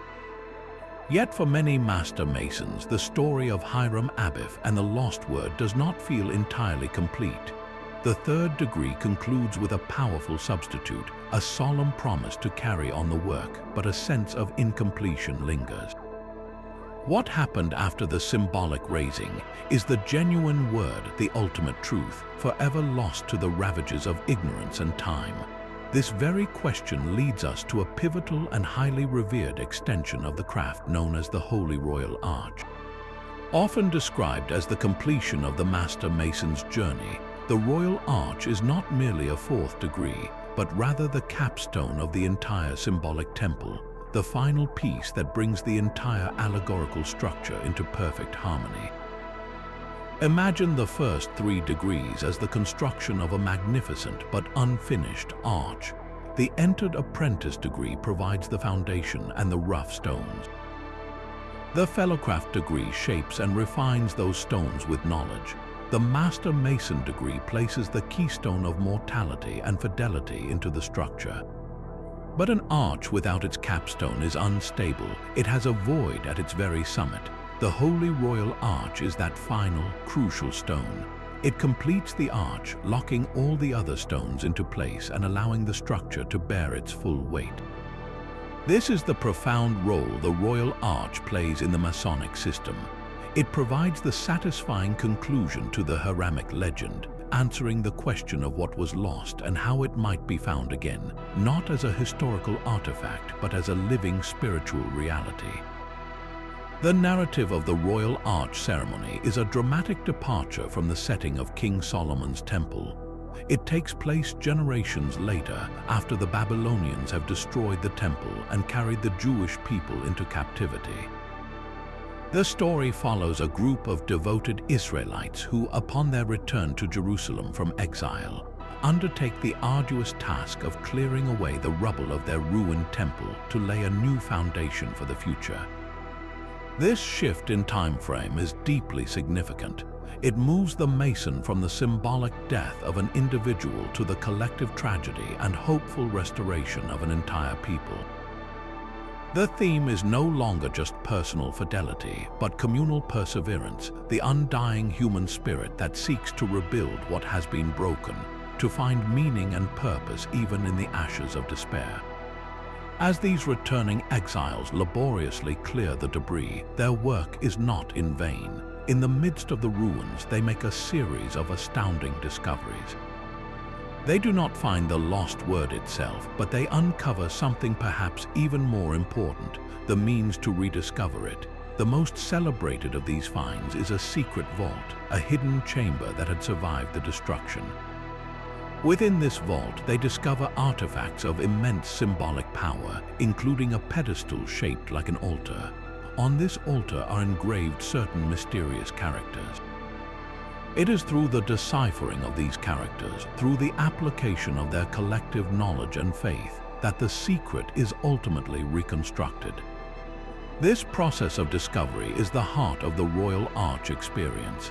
It teaches that truth is not simply handed down. It is earnestly sought, painstakingly uncovered, and pieced together through diligent effort and collaboration. The ultimate revelation, the so-called recovery of the lost word, is one of the most profound moments in all of Masonry. Without revealing the specific word, its nature and meaning can be explored. The word unveiled in the Royal Arch is not a single, simple term. It is a composite, a sacred name that represents the ineffable nature of the divine. For the Master Mason, the loss of the word represented the impossibility of fully comprehending the ultimate source of truth. Its recovery in the Royal Arch does not mean that a Mason now possesses a complete understanding of God. Rather, it signifies a direct and personal encounter with the divine presence. The discovery is made not in a grand public ceremony, but in the quiet, confined space of the secret vault, a powerful metaphor for the individual soul's intimate communion with the sacred. This is the great teaching of the Holy Royal Arch, that after the trials of life, after the confrontation with mortality, and after the labor of clearing away the rubble of our own misconceptions and failures, a deeper, more sublime truth awaits. It is the truth that the divine is not absent from a broken world, but is waiting to be found within its very ruins. The lost word was never truly lost in an external sense. It was only veiled, waiting to be revealed to those with the perseverance to seek it. The Royal Arch Mason learns that the final answer is not found in a password, but in a presence. The completion of the journey is not an end, but a new beginning, a life lived with a renewed sense of purpose, guided by a rediscovered connection to the ultimate source of light. In this way, the Holy Royal Arch does not add a new story to Masonry. It provides the glorious, triumphant finale to the story that began when an entered apprentice first expressed his desire for light. While the Holy Royal Arch offers a profound, almost mystical completion to the Craft Lodge journey, it represents just one path branching from the main trunk of Freemasonry. For many brothers, the allure of the fraternity extends beyond philosophical allegory into the realm of historical drama and chivalric valor. This powerful draw is met by a distinct and visually stunning branch known as the Chivalric Orders, with the Knights Templar standing as its most famous and captivating expression. Here, the symbolic tools of the stonemason are exchanged for the sword and cross of the crusading knight, transforming the lodge room into a stage for a very different kind of ritual theater. It is crucial to understand from the outset that Masonic Knights Templar is an appendant body, meaning it is an optional organization that a Master Mason may choose to join after completing the 3 craft degrees. It is not a continuation of the Blue Lodge, but a parallel organization with its own unique focus, rituals, and membership requirements, most notably a profession of the Christian faith. This Christian character immediately sets it apart. Where the craft degrees draw upon the building of King Solomon's temple, a story shared by Judaism, Christianity, and Islam, the Templar orders plunge directly into the world of medieval Christendom, the Crusades, and the historical Knights Templar, the powerful monastic military order formed in the 12th century to protect pilgrims in the Holy Land. The appeal is immediately visible the moment you step into a Templar commandery. The stark, symbolic minimalism of the Blue Lodge is replaced by a vibrant display of color and pageantry. The regalia is profoundly striking. Members don uniforms reminiscent of the medieval knights, a black suit or tunic, often accompanied by a white mantle or surcoat emblazoned with the distinctive red cross patè. They might wear a sword at their hip, plumed chapauks, and white gloves. The officers have specific titles like prelate, captain general, and eminent commander, evoking a military and religious hierarchy. This elaborate costuming is not for mere decoration. It is a fundamental part of the experience. By putting on the uniform, a Mason is stepping into a role, embodying the ideal of the Christian warrior.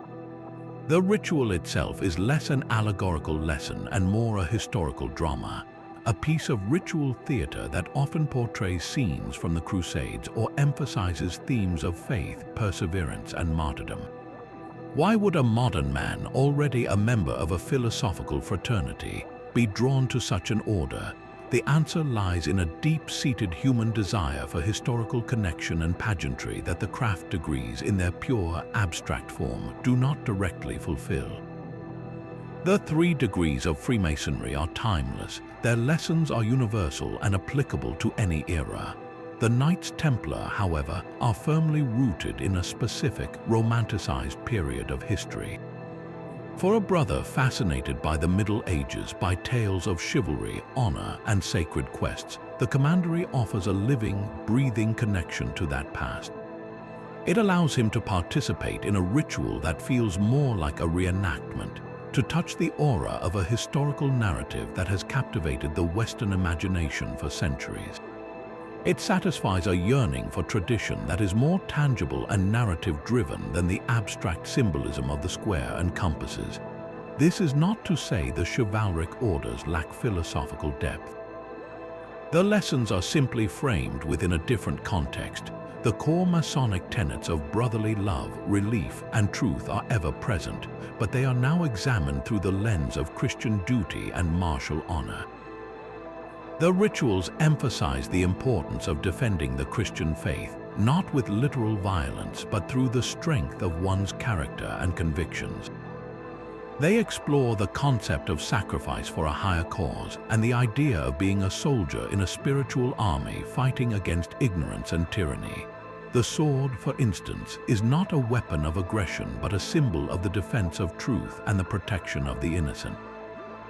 It becomes the chivalric equivalent of the Masonic trowel, an instrument for upholding justice and spreading peace. Ultimately, the existence of the chivalric orders demonstrates the remarkable adaptability and breadth of Freemasonry. It recognizes that its members are drawn to the fraternity for a variety of reasons. Some seek pure philosophical light, the quiet, meditative work of building their inner temple. Others are ignited by the drama of history, the call to embody the virtues of knighthood in a modern world. The Blue Lodge provides the foundational moral and symbolic language, a universal grammar of self-improvement. The appendant bodies, like the Knights Templar, then offer specialized dialects of that language, allowing a brother to explore specific historical, religious or philosophical traditions that resonate with him personally. They are different rooms in the same great mansion of Freemasonry, each with its own unique decor and atmosphere, but all built upon the same solid foundation of brotherhood and the shared quest for a life of meaning and purpose. While the chivalric orders offer a thrilling journey into the world of medieval knighthood, another path within Freemasonry invites the curious brother into an even more expansive and theatrical exploration of philosophy, history, and morality. This is the ancient and accepted Scottish Rite, a system that presents not just one or two additional ceremonies, but an entire ladder of 30 degrees, building upon the foundation of the 3 craft degrees to create a panoramic saga of human enlightenment. For a Master Mason seeking to delve deeper, the Scottish Rite opens a door to a world where ritual becomes a grand, dramatic performance, each degree a unique act in a play that spans the entirety of human wisdom. The very structure of the Scottish Rite can seem daunting at first glance. It is often described as a system of 33 degrees, with the first 3 being those of the Blue Lodge. The Scottish Rite itself administers the 4th through the 32nd degrees, with the 33rd being an honorary distinction conferred for exceptional service. It is critical to understand that these are not hierarchical ranks in the way one might think of military promotions. A brother does not outrank another based on the number of degrees he has received. Instead, think of these degrees as chapters in an elaborate book or a series of university seminars on different topics.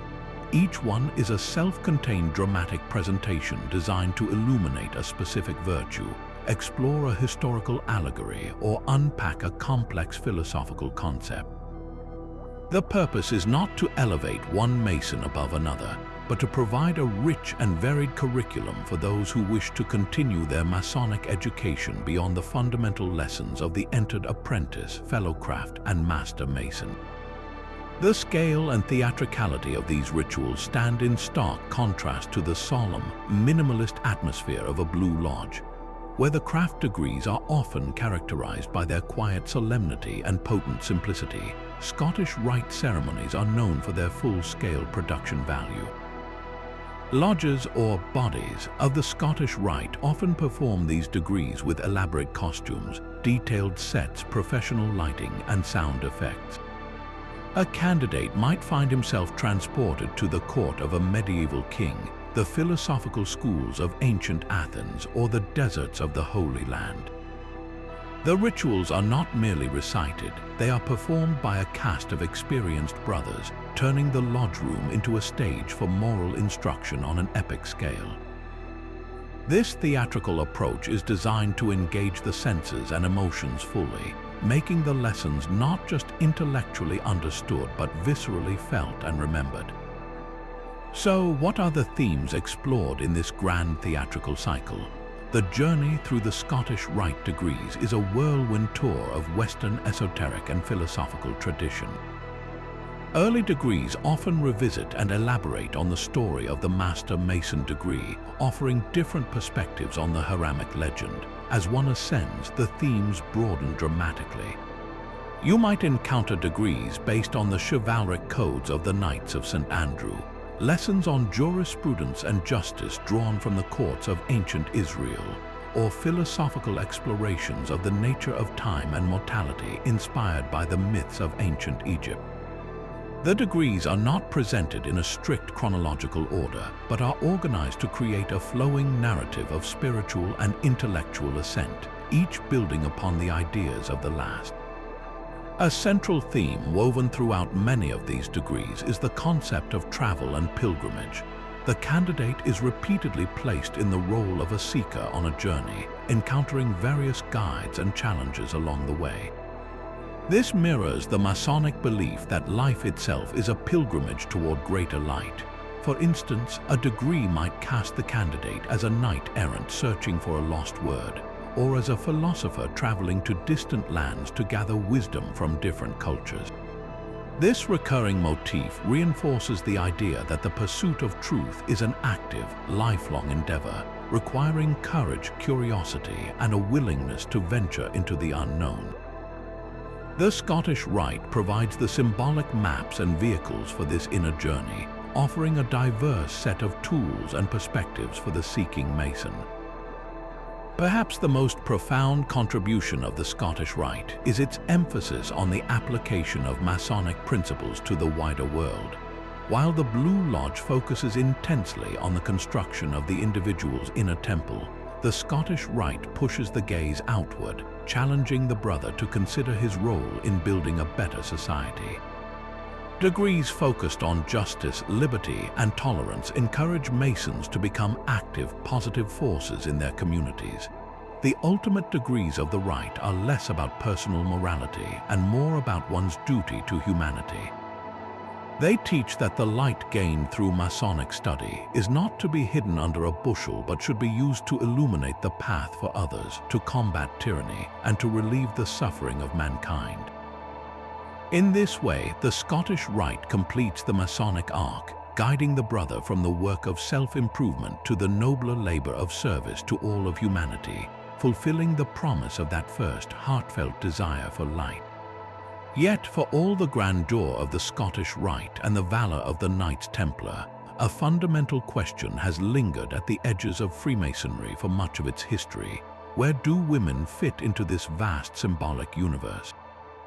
For centuries, the answer within mainstream Masonry was that they did not. The fraternity was just that, a brotherhood bound by ancient landmarks that restricted membership to men. But the human yearning for light, for ritual, and for charitable community is not confined by gender. This powerful impulse led to the creation of several auxiliary bodies, and among them, one shines with particular prominence, the Order of the Eastern Star. This organization stands as a unique and vital part of the Masonic family, a bridge between the traditionally male world of the lodge and a co-Masonic space where the lessons of fidelity and love are explored through a different yet complementary symbolic lens. The Eastern Star's distinct character is rooted in its very foundation and membership. It was officially organized in the 1850s by Dr. Rob Morris, a Freemason and educator who was deeply influenced by the desire to create a society where the female relatives of Masons could participate in a similar system of moral instruction. The requirement for membership is specific. A woman must be related to a Master Mason, typically as a wife, mother, daughter, sister, or widow. Master Masons themselves are also eligible to join. This creates a unique dynamic. Unlike the appendant bodies we've discussed, the Eastern Star is not an extension of a man's Masonic journey, but rather a parallel organization that weaves a new tapestry of symbolism, one that intentionally incorporates the feminine perspective and celebrates the vital role women have always played in the lives of their Masonic relatives. It is a recognition that the building of a moral life is a cooperative endeavor, one that involves the entire family. At the heart of the Order of the Eastern Star are its deeply evocative rituals, which take a different approach to allegory than the craft degrees. Instead of focusing on the architectural symbolism of King Solomon's temple, the Eastern Star rituals are built around the lives of 5 biblical heroines. Each of these women represents a cardinal virtue and is associated with a specific color and a point on the Order's distinctive 5-pointed star emblem. This star, with a different color and character at each point, becomes a powerful visual and narrative guide for the initiate's journey. The ritual itself, often called the Adod degree, involves the candidate learning about these heroines and the profound lessons their stories impart. The first point of the star is white, representing Adah, the daughter of Jephthah from the Book of Judges. Her story is one of heartbreaking fidelity and obedience. Jephthah made a vow to God that if he were granted victory in battle, he would sacrifice the first thing that came out of his house to greet him upon his return. Tragically, it was his daughter, his only child, Adah, who came out first. She accepted her fate, asking only for 2 months to mourn her virginity with her friends. The lesson drawn from Ada's story is the solemn duty of keeping one's word, no matter the personal cost. It teaches the importance of fidelity to a vow, a theme that resonates powerfully with the Masonic emphasis on oath-keeping, but frames it through the lens of a woman's sacrifice and unwavering commitment. The second point is yellow, associated with Ruth, the Moabite woman from the Book of Ruth. Her narrative is one of constancy and devotion. After the death of her husband, Ruth chose to leave her homeland and her gods to stay with her Israelite mother-in-law, Naomi, uttering the famous words, "Where you go, I will go, and where you stay, I will stay. Your people will be my people, and your God my God." Ruth's lesson is one of loyal love that transcends blood ties and cultural boundaries. It speaks to the power of chosen family, of steadfastness in adversity, and the rewards that come from unwavering constancy, as Ruth's loyalty eventually led her to become the great-grandmother of King David. The third point is blue, representing Esther, the Jewish queen of Persia. Her story is a dramatic tale of courage and loyalty to her people. When a royal decree was issued to exterminate all the Jews in the empire, Esther, at great personal risk, approached the king without being summoned, an act punishable by death, to plead for her people. Her lesson is one of heroic intervention, of using one's position and influence to protect the vulnerable and stand up for what is right. It teaches that true loyalty often requires immense personal courage and a willingness to act when others are in peril. The fourth point is green, for Martha, the sister of Lazarus from the New Testament. Martha is often remembered for her practical, service-oriented nature, busily preparing a meal for Jesus while her sister Mary sat and listened to his teachings. The Eastern Star lesson, however, focuses on her unwavering faith. When Jesus arrived after her brother Lazarus had died, Martha expressed her faith that even then, God would grant whatever Jesus asked. Her virtue is highlighted as a devoted faith, an active belief that persists even in the face of death and despair, representing the importance of trust and service rooted in deep spiritual conviction. Completing the star is the fifth point, red, representing Electa, a figure often interpreted as the elect lady mentioned in the second epistle of John. Electa symbolizes the universal virtue of charity and hospitality, the duty of a love that extends beyond one's immediate circle to embrace all of humanity. She represents the matriarchal heart of the home, the creator of a welcoming and loving environment where charity and compassionate action are paramount. Her lesson teaches that the ultimate expression of a moral life is found in selfless love and benevolent service to others. Through the stories of these 5 women, the Order of the Eastern Star constructs a comprehensive system of morality that is both distinct from and harmonious with Blue Lodge Masonry. It teaches the same core principles: fidelity, constancy, loyalty, faith, and love, but does so through narratives that center female experience and agency. The rituals provide a space where the contributions of women to the moral and spiritual foundation of society are not just acknowledged but celebrated as essential. The Eastern Star demonstrates that the search for light is a universal human quest, and that the powerful tool of ritual can be adapted to honor different perspectives, creating a richer, more inclusive tapestry of symbolic instruction that strengthens the entire Masonic family by embracing the vital role of women. But for all the beauty and philosophical depth found within these rituals, there is one aspect that has consistently cast a long shadow over Freemasonry in the public eye, fueling suspicion and sensational claims for over 300 years. This is the matter of the obligatory oaths and their accompanying symbolic penalties.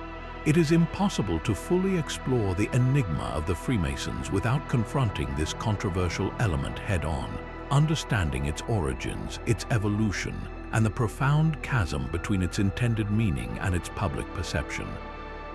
The moment an initiate swears his first oath, he enters into a covenant that, to an outside observer, can sound alarming, even terrifying, but to understand it, we must first step back into the world from which it came.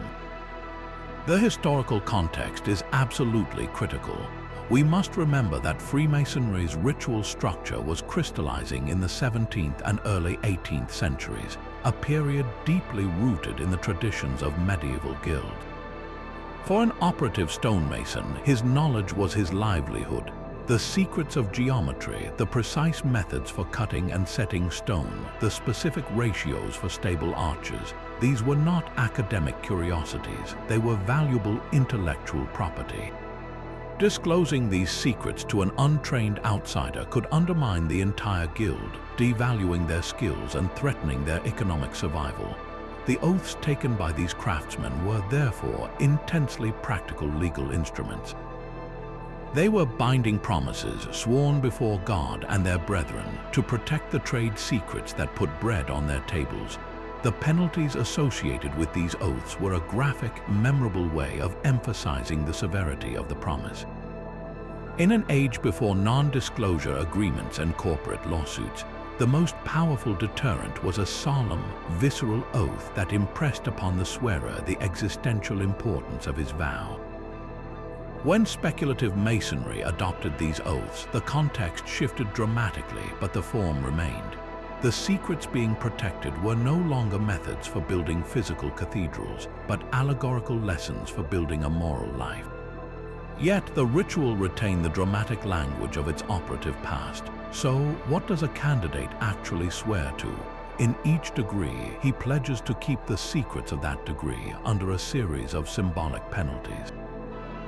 For the entered apprentice, the penalty might be described in terms of having his throat cut and his tongue torn out by its root. For the fellow craft, the imagery might involve having his heart plucked from his breast. For the master mason, it is often connected to the legend of Hiram Abiff himself being cut in two, with the body parts dispersed to the uninitiated. Hearing these phrases devoid of their symbolic context, it is easy to understand how they could be misinterpreted as bloodthirsty threats. For centuries, this has been the primary fuel for anti-Masonic propaganda, painting the fraternity as a murderous cabal.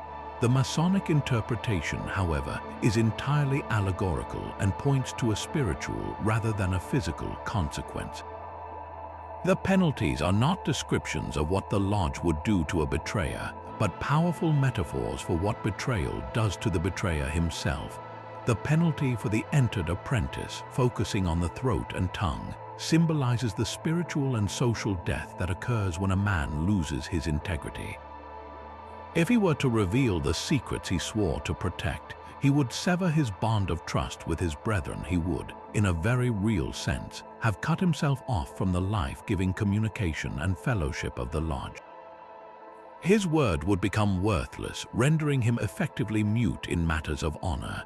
Similarly, the penalty of having one's heart plucked out represents the emotional and moral emptiness of a person who has broken a sacred vow.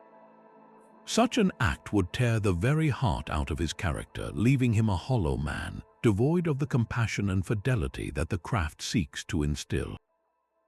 The Master Mason's penalty, being divided, symbolizes the ultimate fragmentation of the self that occurs when a person's actions are completely divorced from their sworn principles. It is a picture of a soul at war with itself, utterly destroyed by its own duplicity. This symbolic interpretation is consistent with the entire method of speculative masonry, which takes tangible, physical concepts and translates them into moral lessons. Just as the common gavel is not for breaking stone but for breaking bad habits, the penalties are not physical threats but symbolic warnings about the destruction of one's own moral character.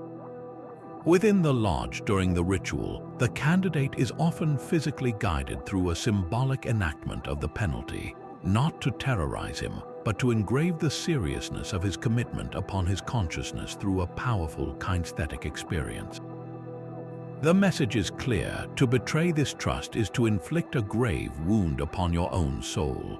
The true punishment for breaking a Masonic oath is not violence from others, but the self-inflicted loss of honor, the corrosion of trust, and the existential isolation that comes from proving oneself unworthy of brotherhood. Despite this internal understanding, the existence of these oaths has had profound real-world consequences. From the very beginning, they provided ammunition for critics.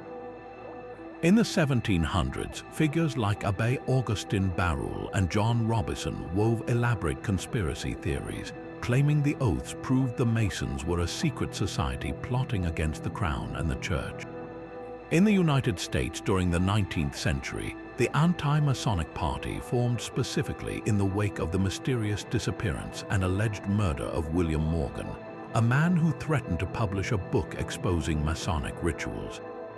His fate was widely attributed to the fraternity, seen as the literal execution of the oath's penalty, a perception that ignited a wave of public outrage and political action against the Masons. This event demonstrates the potent and dangerous power of misunderstanding.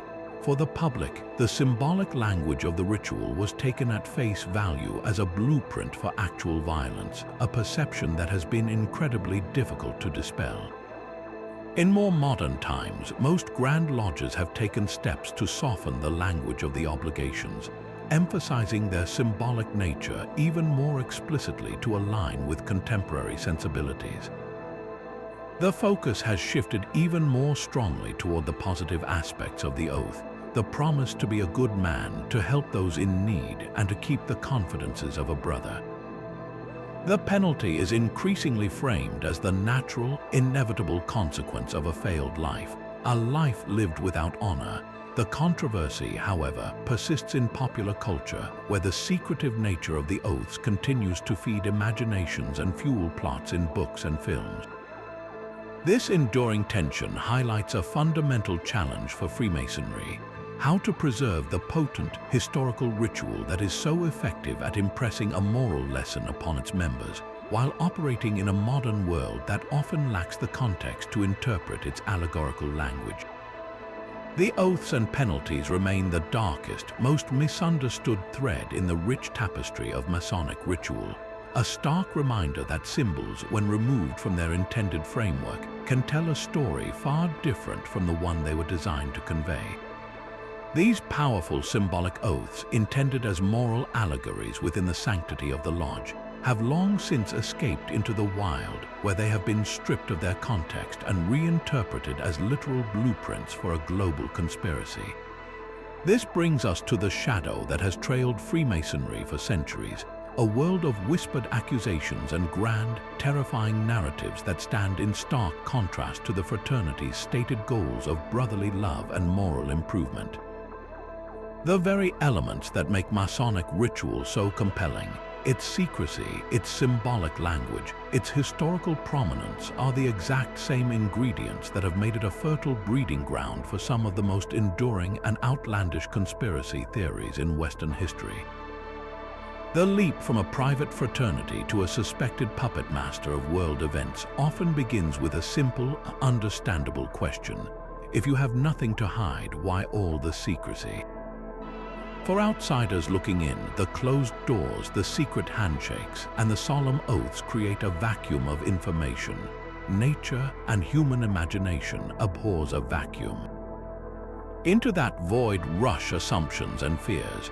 When you combine this inherent secrecy with the undeniable fact that many of the most influential figures of the last 3 centuries, from presidents like George Washington and Franklin Roosevelt to luminaries like Wolfgang Amadeus Mozart and Winston Churchill, were Freemasons, a pattern seems to emerge to the suspicious mind. It is a short step from noticing that powerful men are members of a secret society to believing that their power derives from that membership, and that they are coordinating their actions according to a hidden agenda. The most persistent and grandest of these theories posits that Freemasonry is merely a front for, or a direct descendant of, the Bavarian Illuminati, an Enlightenment-era secret society founded in 1776. The historical Illuminati, led by Adam Weishaupt, was indeed a real but short-lived organization with radical aims to oppose religious influence and promote secular enlightenment. It was infiltrated and suppressed by the Bavarian government within a decade. However, in the fevered imaginations of later conspiracy theorists, the Illuminati did not disappear. It simply went deeper underground, co-opting Freemasonry as its vehicle to survive and execute its plan for global domination. This theory, famously articulated in the late 1790s by authors like Abbé Barruel and John Robison, argued that the Illuminati were the hidden architects behind the French Revolution, using Masonic lodges as cells to foment unrest and overthrow the established order. This narrative seamlessly merged with pre-existing anti-Masonic sentiment, creating a potent myth of a shadowy, anti-clerical, and anti-monarchical network working to dismantle Christendom. In the 20th and 21st centuries, this core myth has adapted and expanded, absorbing new anxieties. Modern conspiracy lore often paints Freemasonry as a key pillar of a supposed New World Order, a globalist cabal intent on erasing national sovereignty and imposing a single, tyrannical world government. The symbols of Freemasonry, the all-seeing eye, the square and compass, are interpreted not as tools for moral instruction, but as public signals of this allegiance, hidden in plain sight on the Great Seal of the United States and on currency. The fraternity's emphasis on religious tolerance and its requirement that members believe in a supreme being, without specifying which one, is twisted from a unifying principle into evidence of a plot to replace traditional religions with a deistic, universalist belief system that would be easier to control. Every act of Masonic charity is reinterpreted not as simple benevolence, but as a calculated effort to gain public goodwill and mask their true intentions. To effectively debunk these myths, we must contrast the terrifying scale of the allegations with the mundane, often tedious reality of what actually happens inside a Masonic lodge. The grand conspiracy requires a level of coordination, silence, and monolithic purpose that would be impossible for an organization whose primary practical concerns are organizing pancake breakfasts, scheduling blood drives, and debating the cost of repainting the lodge hall. The secrets they guard so fiercely are, as we have explored, symbolic rituals and modes of recognition whose power is entirely experiential and moral. There are no policy documents, no political manifestos, and no world domination plans discussed. In fact, one of the strongest rules within a lodge is the prohibition on discussing partisan politics and sectarian religion. This rule exists precisely to prevent the discord such discussions would cause, and to maintain the lodge as a neutral ground where men of different beliefs can find common cause in their shared values. The idea of thousands of independent lodges across the world, each focused on local charity and personal development, simultaneously acting as a cohesive political force, is a logistical fantasy. The sheer scale of Masonic philanthropy further undermines the sinister narrative. In the United States alone, Freemasonry is not a money-making enterprise. It is one of the largest charitable givers in the country. The Shriners Hospitals for Children, an appendant Masonic body, provide free, world-class medical care to children regardless of race, religion, or ability to pay. Local lodges sponsor scholarship funds, community food banks, and disaster relief efforts. This is not the behavior of a secretive cabal seeking power. It is the behavior of a community service organization. The time, energy, and resources of the average Mason are consumed not by plotting geopolitical upheaval, but by raising money for good causes and supporting their brothers in times of personal need. The conspiracy theory requires us to believe that this massive, century-long charitable effort is an elaborate smokescreen, a notion that says more about the cynicism of the theorists than the intentions of the Masons. So why does this gap between reality and fantasy persist? The answer lies in the psychological appeal of conspiracy thinking itself.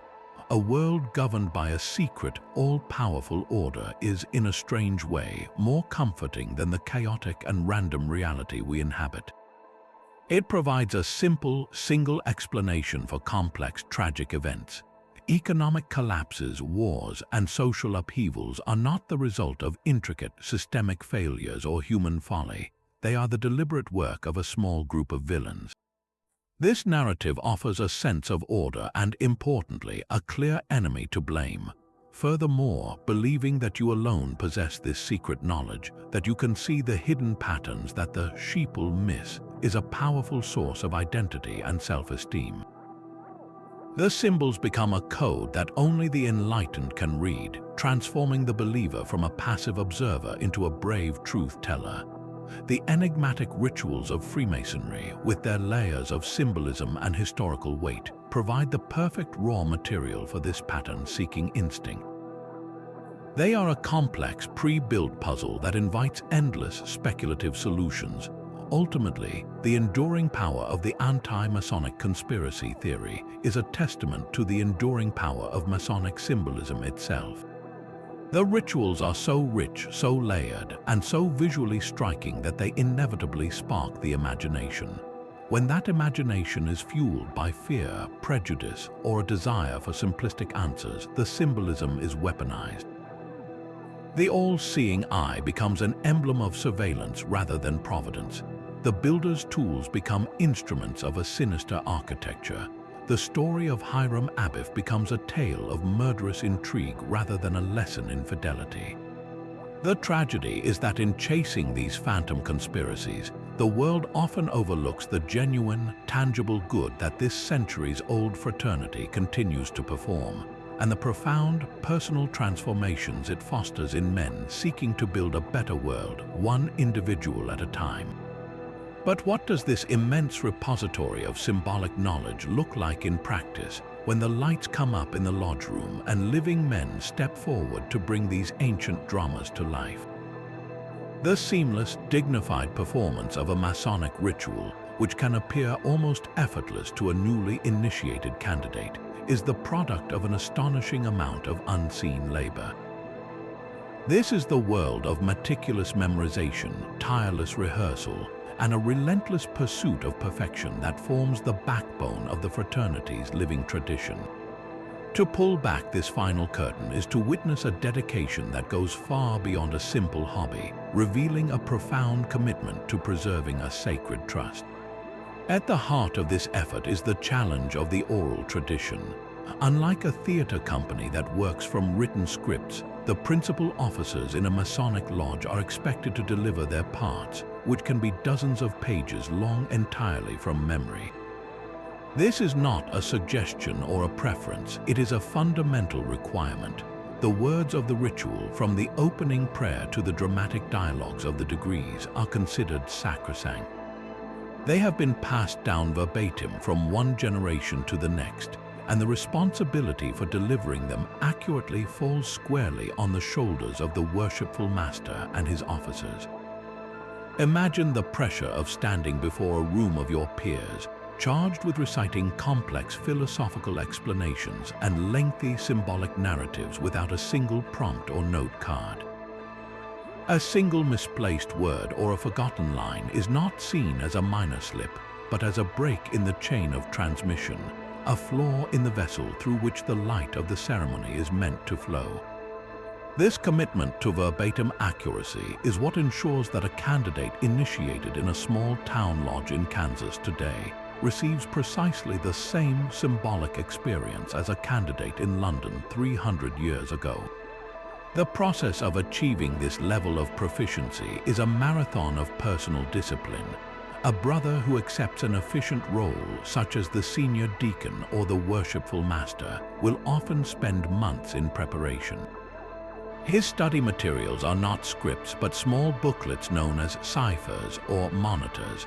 These are not straightforward texts. They are often written in a peculiar, abbreviated format, with unusual punctuation and coded notations designed to aid memory while preventing the full, plain language ritual from being easily understood if the booklet is lost or falls into the wrong hands.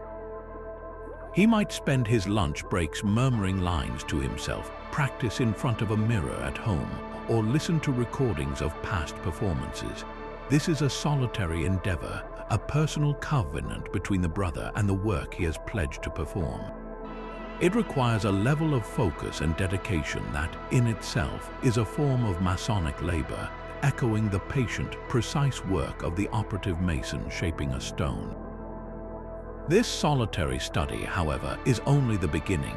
The true magic and the immense challenge unfolds during the lodge rehearsals, typically held on a weeknight in the same lodge room where the actual ceremonies will take place. These rehearsals are where the individual parts are woven together into a cohesive whole. Led by a past master or an experienced ritualist, the officers run through the ceremony repeatedly.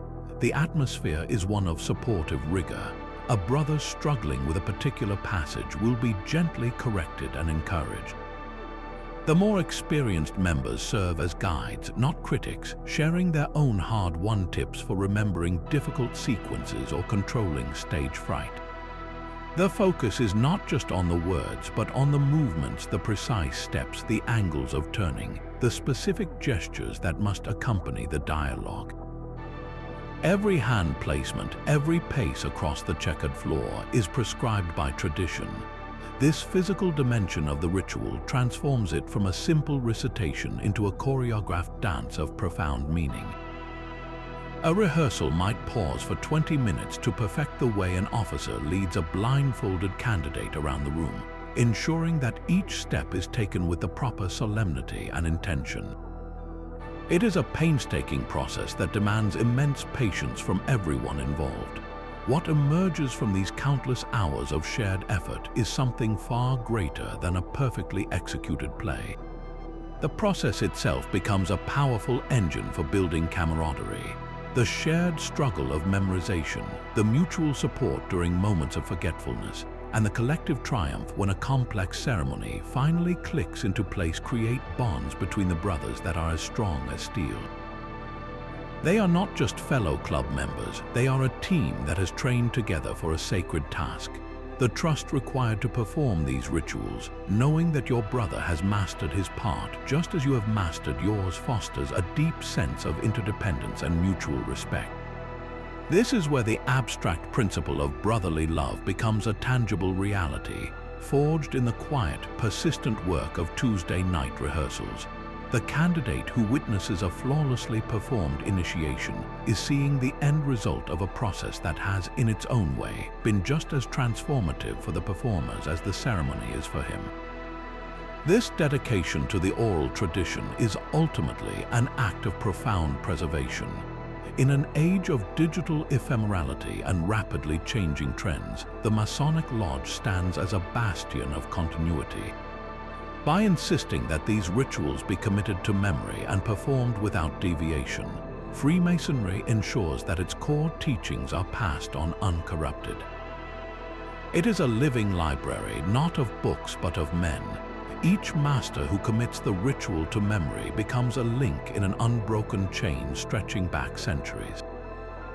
He is not just reciting words, he is giving voice to the accumulated wisdom of generations. This method, while arduous, protects the rituals from the gradual erosion of meaning that can occur when texts are constantly edited or modernized. The very difficulty of the task ensures that only those with the deepest commitment undertake it, safeguarding the integrity of the tradition. The ritual in practice, therefore, is far more than a performance. It is a continuous act of devotion, a communal project of preservation, and the very mechanism through which the enigmatic light of the Freemasons is kept burning, bright and undimmed, passed faithfully from one set of hands to the next. Yet for all the dedication to preserving an unbroken oral tradition, a surprising truth emerges for any Mason who travels and visits lodges in different parts of the world. The ritual performed in a lodge in London will not be identical to the one in a lodge in New York, and both may differ from a ceremony in Brazil or Australia. This reveals a fascinating reality. Freemasonry is not a rigid, monolithic global corporation with a single rule book. Instead, it is a vast and vibrant tapestry, woven from threads of shared principles but colored by distinct historical traditions. The most significant of these distinctions lies between the two major branches of craft masonry, known broadly as the ancient and the modern traditions, a schism that originated in 18th century England, but whose echoes still shape the Masonic experience on both sides of the Atlantic today. To understand this division, we must return to a pivotal period in Masonic history. In 1717, the first Grand Lodge was formed in London, an event that standardized Masonic practice for the lodges that chose to affiliate with it. Over the following decades, this original body became known for introducing certain changes and simplifications to the older rituals. To its critics, these alterations seemed to strip away some of the ceremony's depth and Christian character. By the 1750s, a rival group had formed, calling themselves the Antients, short for Ancient Masons, and branding the original Grand Lodge as the Moderns. The Antients claimed they were preserving the older, more authentic, and more complete form of the ritual, which they felt the Moderns had improperly altered. This was not a trivial disagreement. For over 60 years, these two Grand Lodges operated in parallel, each considering the other to be irregular. It was a Masonic civil war, fought not with weapons but with ritual books and warrants of constitution. The core of their disagreement often revolved around specific, yet highly symbolic, elements within the ceremonies. One of the most notable differences concerned the placement of certain symbolic steps within the Master Mason degree. In the modern tradition, which became the foundation for most Masonic practice in the United States, the culmination of the degree follows a particular sequence. In the Antient tradition, which prevailed in the United Kingdom and its Commonwealth countries, the order of these pivotal events is rearranged. To an outside observer, this might seem like a minor matter of choreography. But within the framework of Masonic allegory, the sequence of events carries profound meaning. Changing the order can subtly shift the emphasis of the entire dramatic narrative, much like editing the scenes of a play can alter its emotional impact and the audience's interpretation. The Antients argued their sequence preserved the true spiritual climax of the story of Hiram Abiff, while the Moderns felt their arrangement provided a clearer, more logical progression. Another point of variation lies in the specific wording of the obligations and the lectures. While the core tenets of brotherly love, relief, and truth are universal, the phrasing used to describe them can differ. Certain symbolic keywords, the names of officers, and even the specific tools emphasized in the moral lessons might vary between the two traditions. For instance, the Antient rituals often retain a more explicitly Christian flavor in their phrasing, reflecting their historical insistence on maintaining those elements, whereas the modern rituals tend towards a more universalist or deistic language, aligning with the Enlightenment ideals prevalent at the time of their formation. These differences are not about the underlying morality being taught, but about the cultural and philosophical lens through which that morality is expressed. It is the difference between two master artists painting the same majestic landscape. One might use vibrant oils, the other delicate watercolors, but the mountain at the center of the composition remains recognizably the same. So, what does this historical schism mean for a Freemason today? The great irony is that the divide was officially healed in 1813 with the formation of the United Grand Lodge of England. The two rival bodies merged, agreeing on a single, reconciled ritual that incorporated elements from both traditions. However, by that time, the seeds of both practices had already been carried across the globe. American Freemasonry, which had developed largely from modern lodges before the Union, continued with its established customs. British Freemasonry, and the lodges it subsequently founded around the world, adopted the newly reconciled Antient style. This is why a visiting Mason will notice distinct nuances. An American Mason attending a lodge in England will witness a ceremony that is intimately familiar in its core narrative, yet intriguingly different in its specific cadence, its wording, and its ceremonial details. It is a reminder that the quest for light, while universal, can be guided by slightly different maps, each drawn by the hand of history. This remarkable stability across centuries and continents raises a fascinating question. In a world of constant change, how does something as intricate as Masonic ritual manage to remain so consistent? The answer lies in a deeply ingrained cultural principle known as landmarks. Within Freemasonry, landmarks are considered the ancient, unchangeable principles and customs that define the very essence of the craft. They are the bedrock upon which the entire system is built, and deviation from them is seen as creating something that is no longer true Freemasonry. Think of them not as written laws, but as an unwritten constitution, a collection of traditions so fundamental that their alteration would be akin to changing the rules of chess mid-game. The activity would lose its identity. The specific content of these landmarks is a subject of lively debate among Masonic scholars, with lists ranging from a handful to over 50, but they universally include core elements like the belief in a supreme being, the use of symbolic tools, the division into 3 degrees, and the necessity of secrecy surrounding the modes of recognition. This concept of landmarks creates a powerful gravitational pull toward preservation, ensuring that the central narrative of the Hiram Abiff Legend, the lessons of the working tools, and the structure of the lodge room remain recognizably intact from one generation to the next. Yet, even with this powerful anchor of tradition, the ritual is not a fossil frozen in amber. It is more accurately described as a living tradition, and like any living thing, it undergoes subtle, gradual changes over time. The tension between the immovable ideal of the landmarks and the practical need for relevance in a changing world is where the most interesting dynamics of modern Freemasonry unfold. This evolution is rarely the result of a top-down decree, but rather a slow, organic process of adaptation. For example, the language used in the rituals, while often retaining an archaic and dignified tone, has been gently modernized in many jurisdictions. Words that carried a specific meaning in the 1700s might be confusing or even misleading to a candidate today. A term that once referred to a common agricultural practice, now obsolete, might be replaced with a more universally understood metaphor for the same moral principle. This is not seen as altering the landmark, but as polishing the lens through which its light is shone, ensuring the lesson is clearly received. The most significant and controversial adaptations often concern the symbolic penalties within the obligations. As we've discussed, these were intended as profound allegories for the destruction of one's character through betrayal. However, in a modern context, their graphic, physical descriptions can be jarring and distract from their philosophical purpose.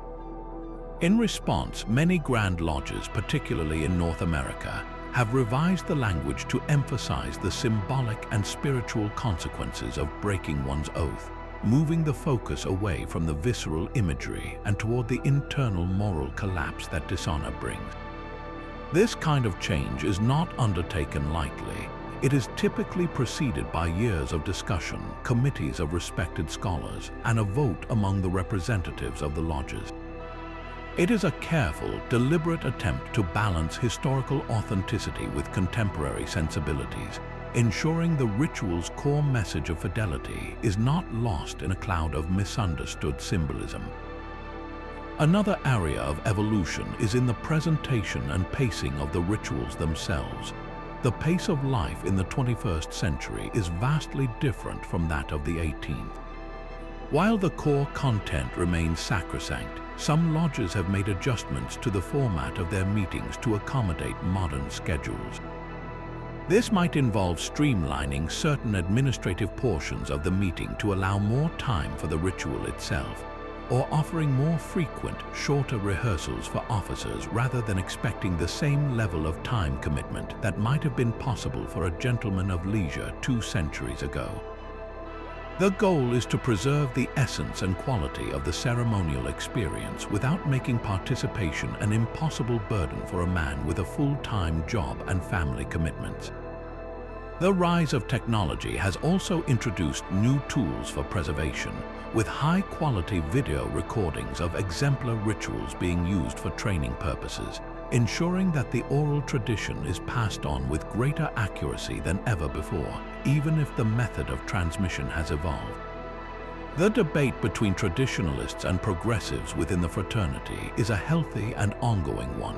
Traditionalists argue that any change, no matter how small, risks a slippery slope that could eventually dilute the power and authenticity of the ritual. They contend that the archaic language and stark symbolism are part of what makes the experience transformative. It forces the candidate to step outside of his everyday world and engage with a different mode of thinking. To soften these elements is, in their view, to sacrifice depth for the sake of accessibility. Progressives, on the other hand, emphasize that a ritual that is not understood is a ritual that has failed in its primary purpose of imparting light.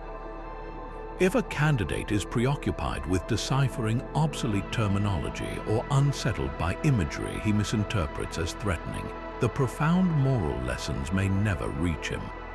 For them, relevance is not a compromise but a necessity for the survival and continued impact of the craft. This dynamic tension is in many ways the engine of the fraternity's longevity.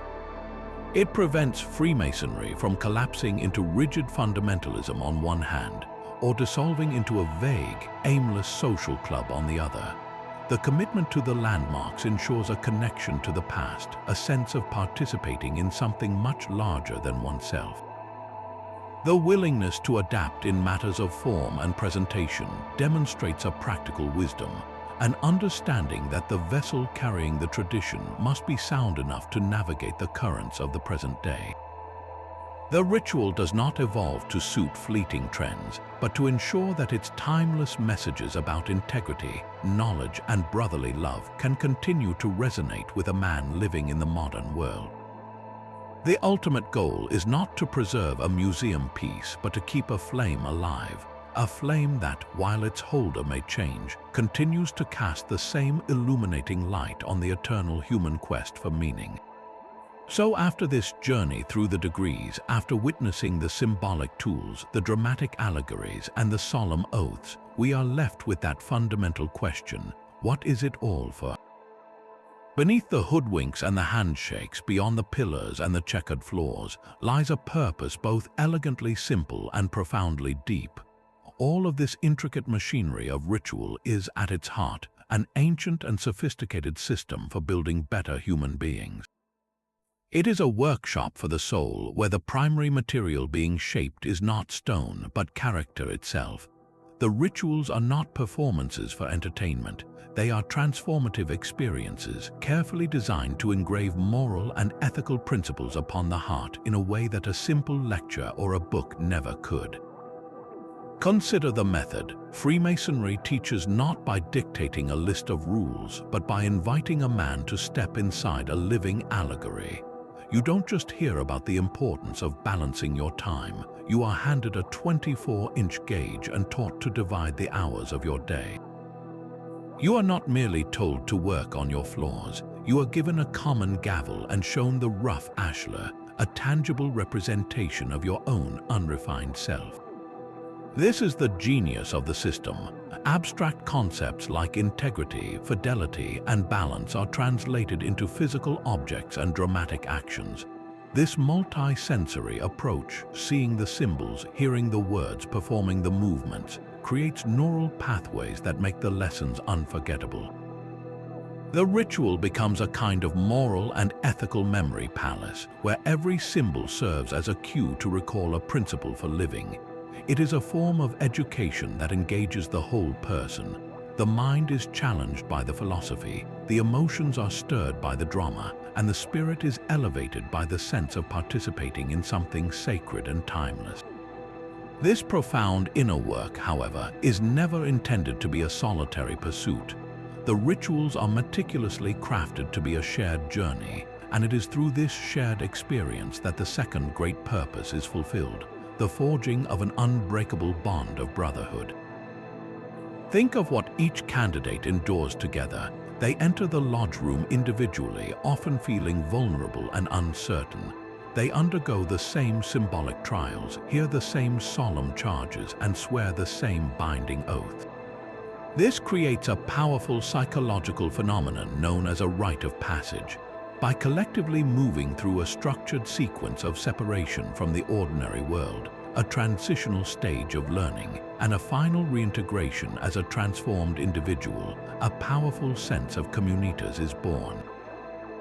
This is a deep, egalitarian bond that transcends the social, economic, and political differences that might separate men on the outside. The brotherhood is not an accidental byproduct, it is the essential context for the moral instruction. The lessons of the 5 points of fellowship: to support a brother with your substance, to defend his character, to offer wise counsel, are not abstract ideals. They are practiced daily within the lodge. A man learns brotherly love not by reading about it, but by seeing it in action when his brothers rally around him during a personal crisis. He learns relief by contributing to a fund that helps a widow pay her bills. He learns truth by engaging in respectful, confidential conversations with men from all walks of life, discovering common ground where he expected only difference. The lodge becomes a sanctuary, a dedicated space where the competitive pressures of the outside world are temporarily suspended, and the primary goal is mutual support and improvement. In this environment, a man can be vulnerable, he can admit his doubts and struggles, and he can find a network of trusted advisors who have his best interests at heart. The rituals create the initial bond, but it is the daily practice of these principles that turns that bond into a lifelong fraternity. Ultimately, this combination of structured moral allegory and genuine fraternal support provides a clear and structured path for self-improvement. Freemasonry does not promise instant enlightenment or quick fixes. Instead, it offers a gradual, cumulative curriculum.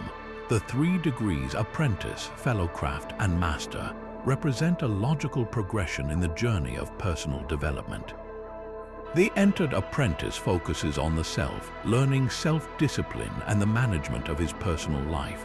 The fellowcraft turns his attention outward, expanding his mind with the 7 liberal arts and sciences to better understand the world around him. The Master Mason confronts the ultimate realities of life and death, learning that a life of principle is the only path to a meaningful legacy. Each degree builds upon the last, providing a man with a roadmap for growth that can guide him for the rest of his life. The purpose, then, is not to create a secret society of powerful elites, but to create a global community of men who are actively, consciously working to become better husbands, better fathers, better neighbors, and better citizens. The rituals are the tools for this great work. They provide the symbolic language, the shared experience, and the philosophical framework. When a Mason looks at a simple square, he is reminded to act with honesty. When he draws a circle with a compass, he is reminded to keep his desires within due bounds. And when he hears the story of Hiram Abiff, he is reminded that fidelity to his principles is the highest virtue, even in the face of great adversity. The enigma of the Freemasons' rituals is solved not by uncovering a hidden political agenda, but by recognizing a timeless and powerful technology for the human spirit, a technology designed to transform a rough ashlar of a man into a living stone, fit for building a wiser, kinder, and more harmonious world. And so, our journey through the veiled halls of Freemasonry reaches its end. We have traveled from the dust of the medieval quarries to the polished floors of the speculative lodge, from the first tentative request for light by the Entered Apprentice to the solemn echoes of the Master Mason's journey. We have held the simple, potent tools, the gauge that measures a balanced life, the gavel that shapes our character. We have climbed the winding staircase of knowledge and stood between the pillars of strength and establishment. We have witnessed the timeless drama of Hiram Abiff, a story that transforms fidelity from a concept into a sacred charge. What emerges from this exploration is a clear and powerful truth. The great secret of the Freemasons was never a password to be spoken, a map to be found, or a conspiracy to be uncovered. The true secret is a process. It is the transformative power of ritual itself, a centuries-old technology for the human spirit designed to turn the rough stone of a person's potential into a being of moral and intellectual substance. The rituals are the machinery of this transformation. They use allegory as their language and symbolism as their tools, creating an immersive experience that engraves lessons upon the heart in a way that simple words never could. The ultimate aim is not to conceal, but to reveal, to illuminate a path toward a life of integrity, compassion, and purpose. This enduring quest speaks to something fundamental within us all. In our modern, hyper-rational world, we often dismiss mystery and ritual as archaic superstitions. Yet, the continued vitality of Freemasonry suggests a deeper hunger. It reminds us that human beings are not merely logical creatures. We are storytelling creatures, meaning-making creatures who thrive on symbolism and ceremony. We need narratives that are larger than ourselves to understand our place in the universe. We need rites of passage to mark our growth, and we need communities bound by shared values to support us on the way. The Masonic Lodge, in its timeless wisdom, provides all of this. It offers a sanctuary from the noise of the world, a dedicated space for reflection and growth, and a fraternal chain that connects a man to his brothers and to generations past and future. The enigmatic symbols above the lodge door are not a warning to keep out, but an invitation to look inward. The light that burns within is not meant to be hidden, but to be reflected in the lives of the members as they go forth into the world. The real evidence of Freemasonry's power is not in secret vaults or cryptic manuscripts, but in the countless acts of charity, the bonds of unwavering friendship, and the quiet, daily efforts of millions of men striving to be better. The mystery endures not because the answers are hidden, but because the most important questions, how to live a good life, how to build a better world, how to find light in darkness, are ones that every generation must answer for itself. The Freemasons offer a method, a companionship, and a map. The courage to take the journey, however, remains the eternal choice of the individual seeker. What are your thoughts on this ancient tradition? Did any of these rituals or symbols resonate with you? Share your questions and reflections in the comments below. The conversation about the search for light is one that belongs to us all.